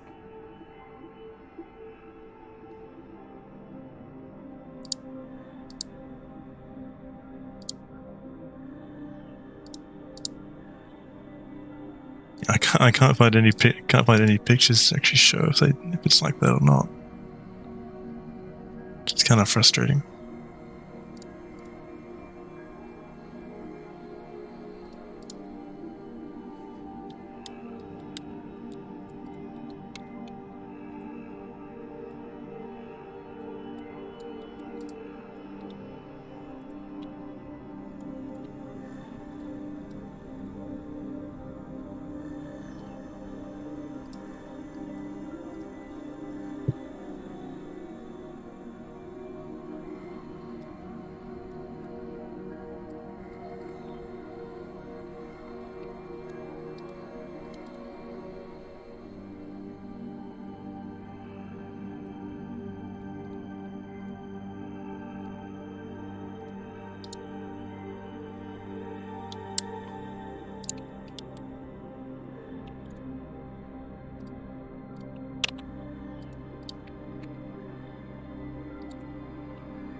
That worked. That should work.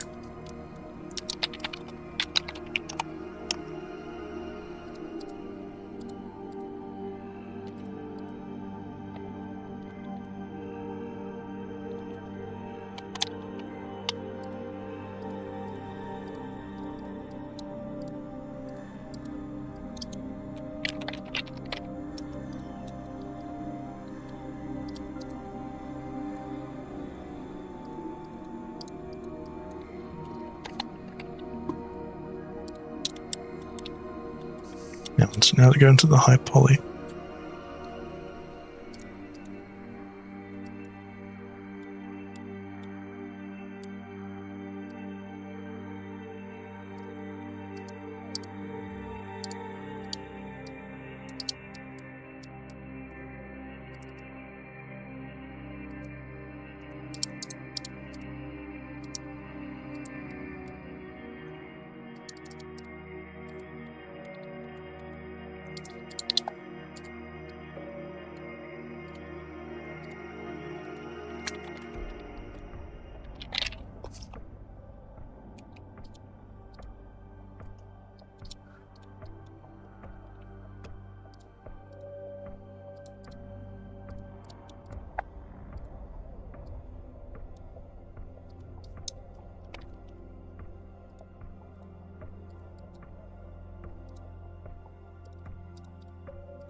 Okay, they're not on an angle.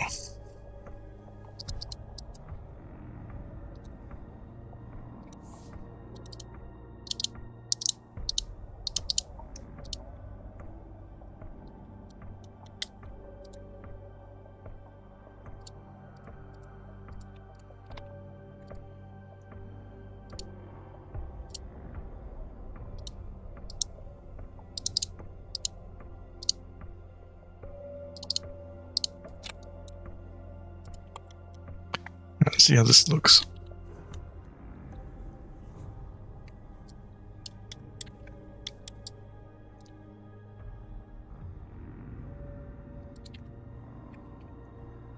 Let's run into this issue. There's some random issue that Substance Painter baking has, where if you have like sharp edges on a model, it just doesn't like that and just pixelates things. It's really frustrating.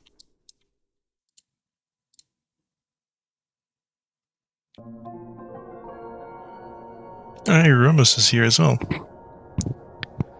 Rumus, the guy's making the new soundtrack.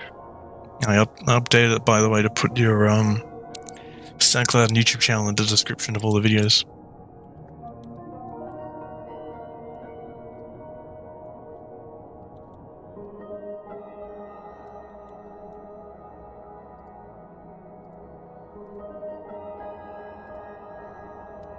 No problem.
We're planning to update Mitchell's model. We'd like to make some changes to the model. I guess the only thing that stands in our way in that regard is that there's a lot of work to do. Oh my god, there's a lot of work to do. It's certainly nothing you can do quickly. And it requires sculpting probably require sculpting faces, sculpting clothing, simulating clothing if we want to get it looking just right. We'd like to do it, but it will also be like a huge undertaking.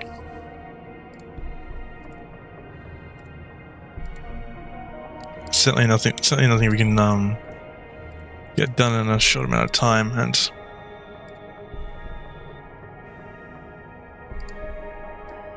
yeah, remaking cutscenes as well. We don't have all the cutscene files. We have some of them, but a lot of them were lost due to hard drive issues, so we don't have all of them.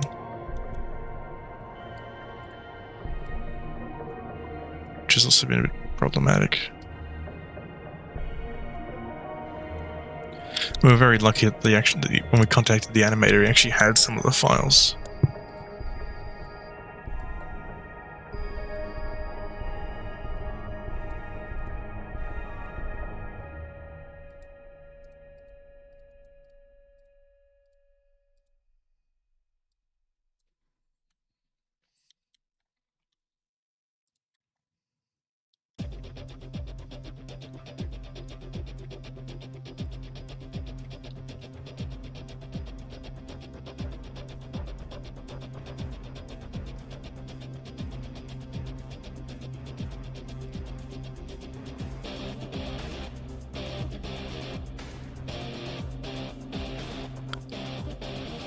Because we don't really have someone who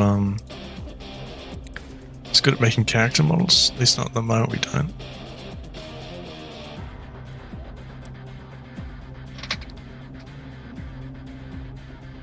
Well, we do have a tool that could help us, but only one person on our team has access to it, and we have some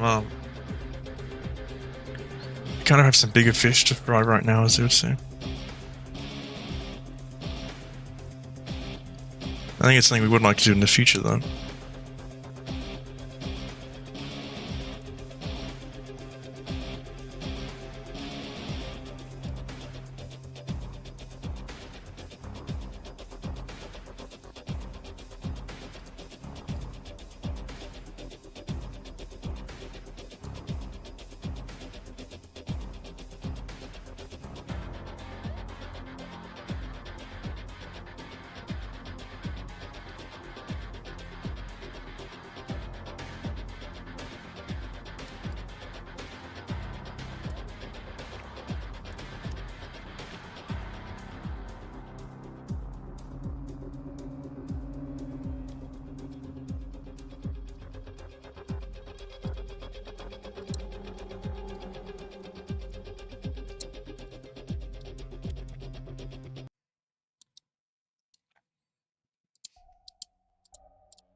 Hmm.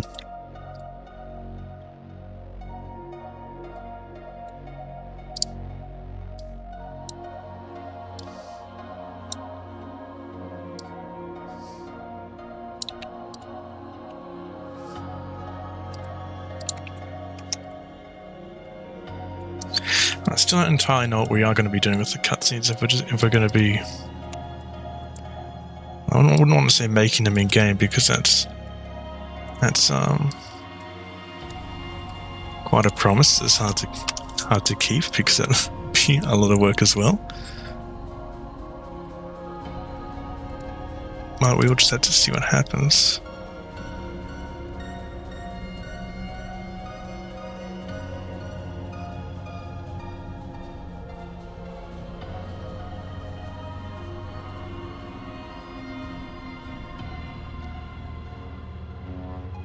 Oh, there's quite a few people here now.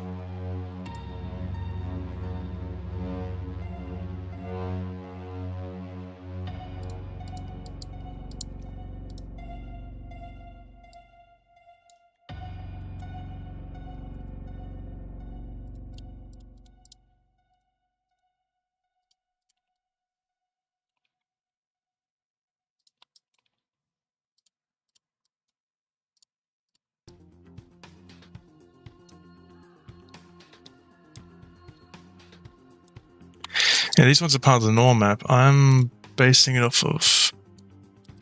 trying to base it off of these designs. Try and give it a little bit more detail where it has like... something like this I think could look quite nice. Like this sort of red patterns here. But if I'm just doing it like this, I can't get those rounded corners. I don't think.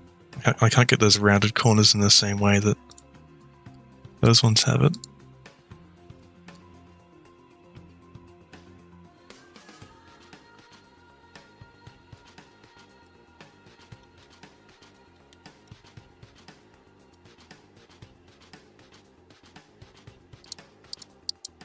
I could also model them on as geometry, but then that takes way more time, as I learned when I tried to do something similar on a gas can. Made the high poly like 1,000,000 polygons.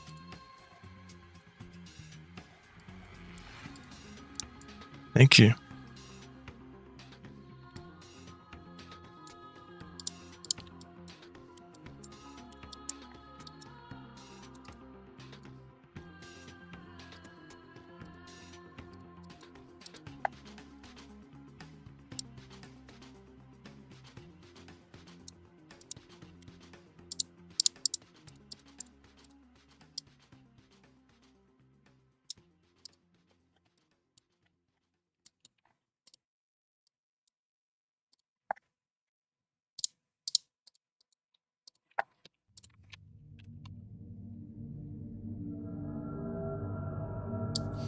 Yeah, I mean, I could model it, but that would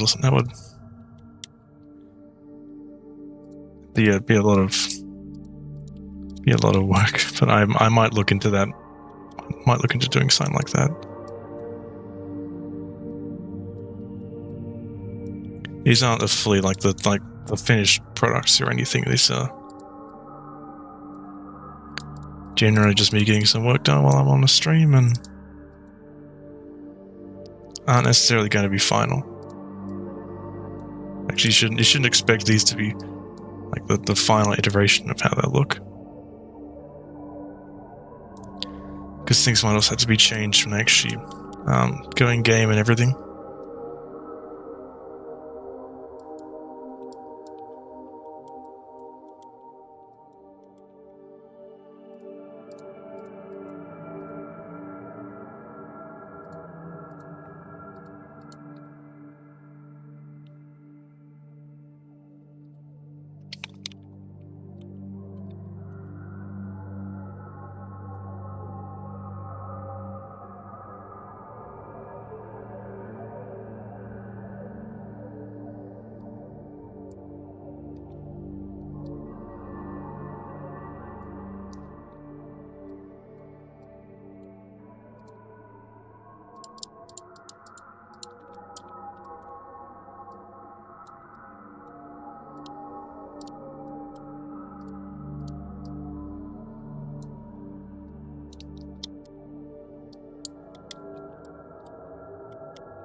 So use one of these.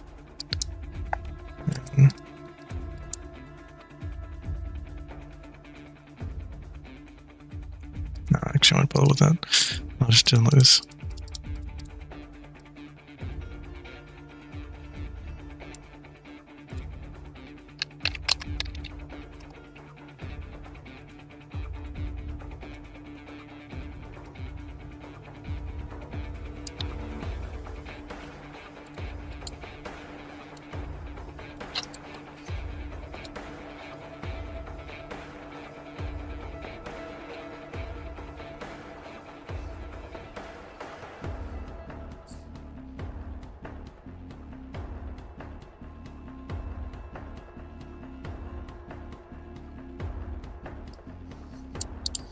And I'll also go through it and add like an extra like stripping person. I'm just throwing something together for now.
None of Freeman ever have mod tools.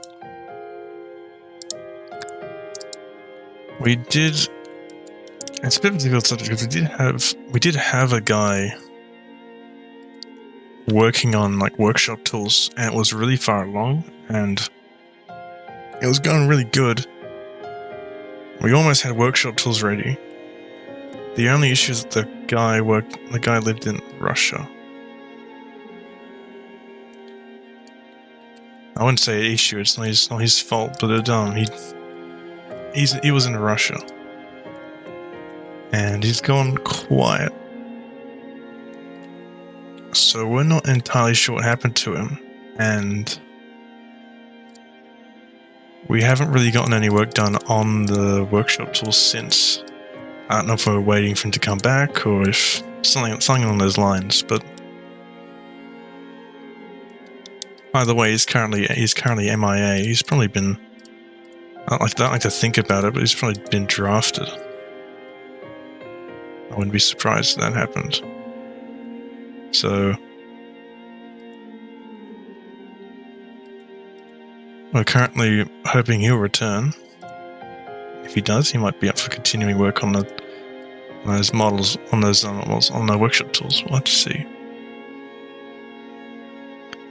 There's certainly going to be a much higher quality than most workshop tool like implementations, because it had like a load order, so you could pick what mods load first before other ones. If you wanted some things to not overwrite other things, if you wanted to overwrite other things and that sort of stuff. But yeah, he's currently MIA.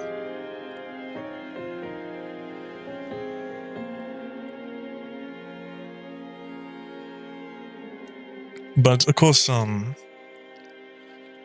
hope so as well, to be honest. A bit worried about them. But like any other source game, I do believe it comes with mapping tools and other stuff like that. Well, just like any other source game, so people have created custom maps and mods, and they're easy to make, and the only barrier is a place to upload them, which we don't. I think the Steam Workshop is there, you can access it somehow, but you can't really do anything with it.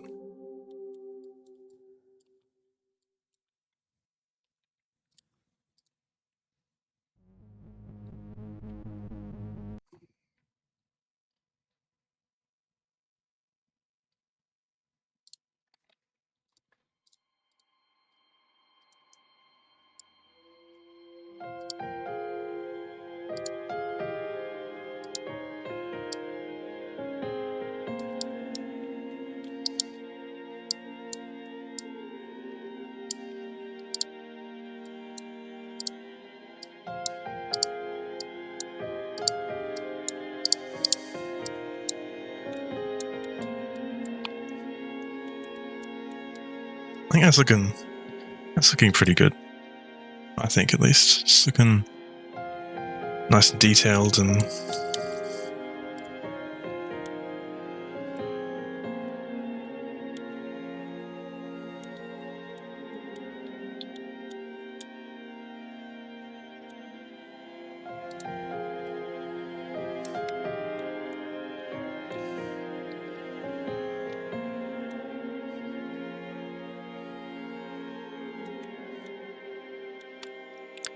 Maybe I'll go back and add some more details to the high poly later on, I don't know.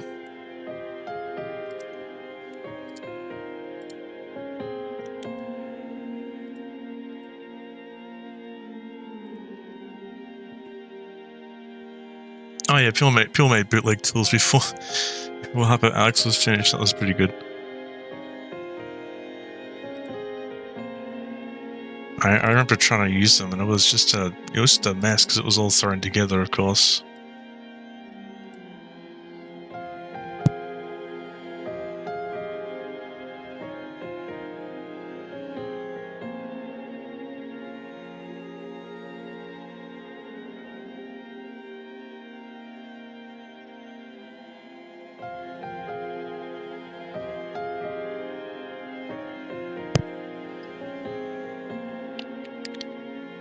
Just have to see. Those tools were an absolute mess. So they were so thrown together. It was cool to see people were so desperate to use tools that they made their own versions.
I'm not sure about the Halo mod tools. I don't know.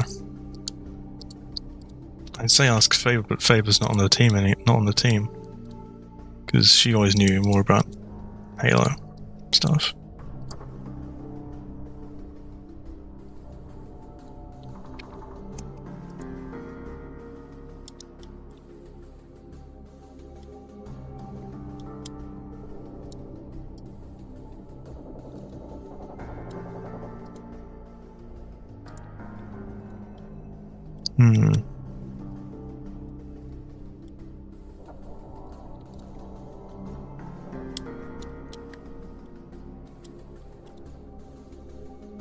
Some weird shading things going on. That's a bit strange.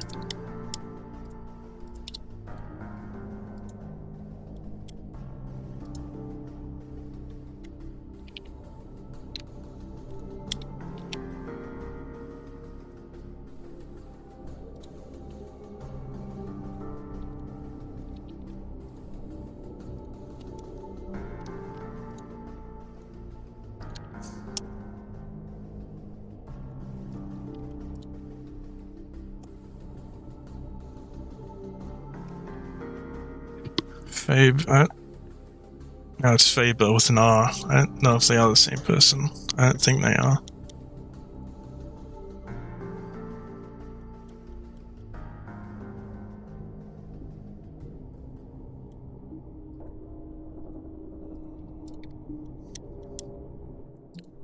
Should probably remove these indents and they're causing issues. Shading.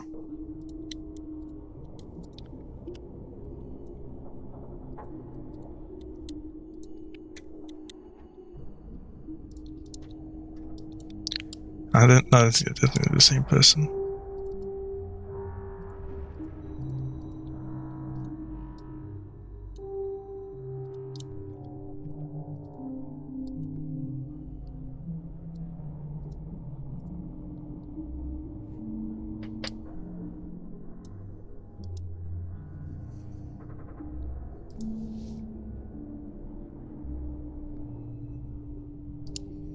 How long have I been streaming for? About 2.5 hours. It's pretty good.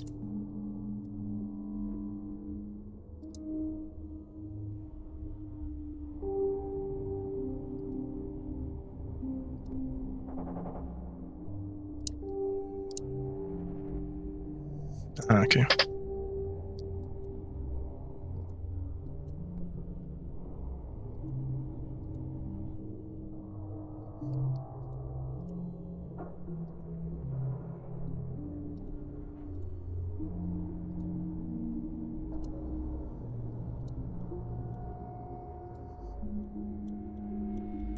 Okay, that fixed our shading issue, I think. Or maybe not, but that's just in the ray tracing, so.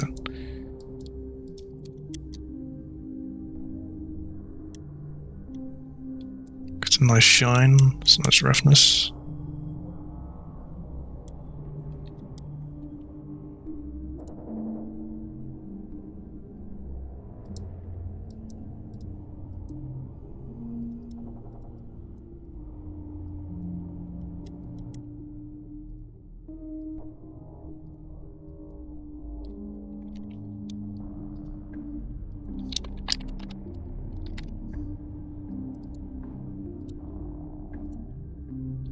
We can cross it off then.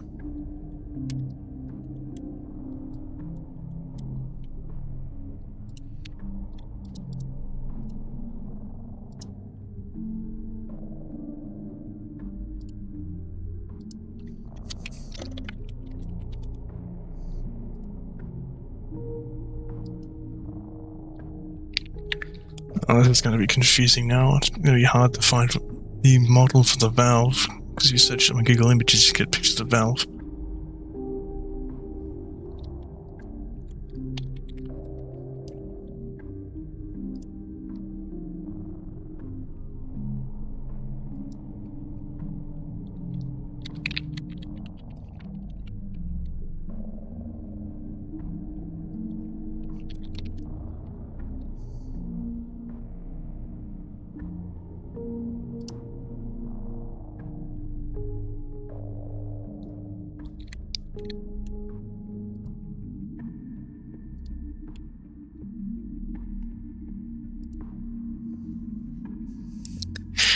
Looks like the wet floor sign is wet.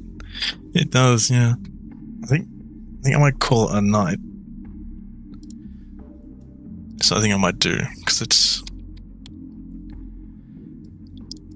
it's pretty late. It's like 2 in the morning. It's been 2.5 hours of streaming, so I think we made some good progress there.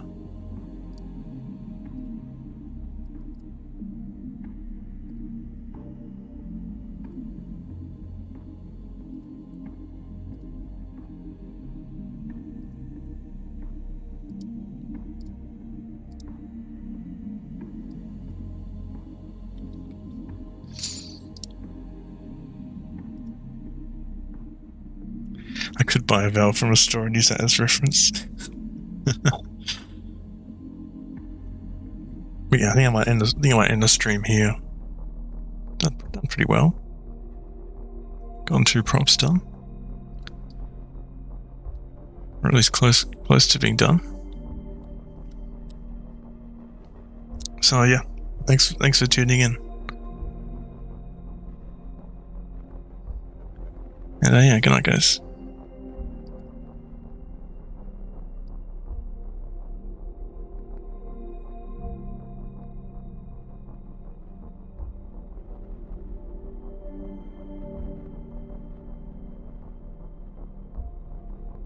Also, I have to do some more streams later on in the future. These are fun to do.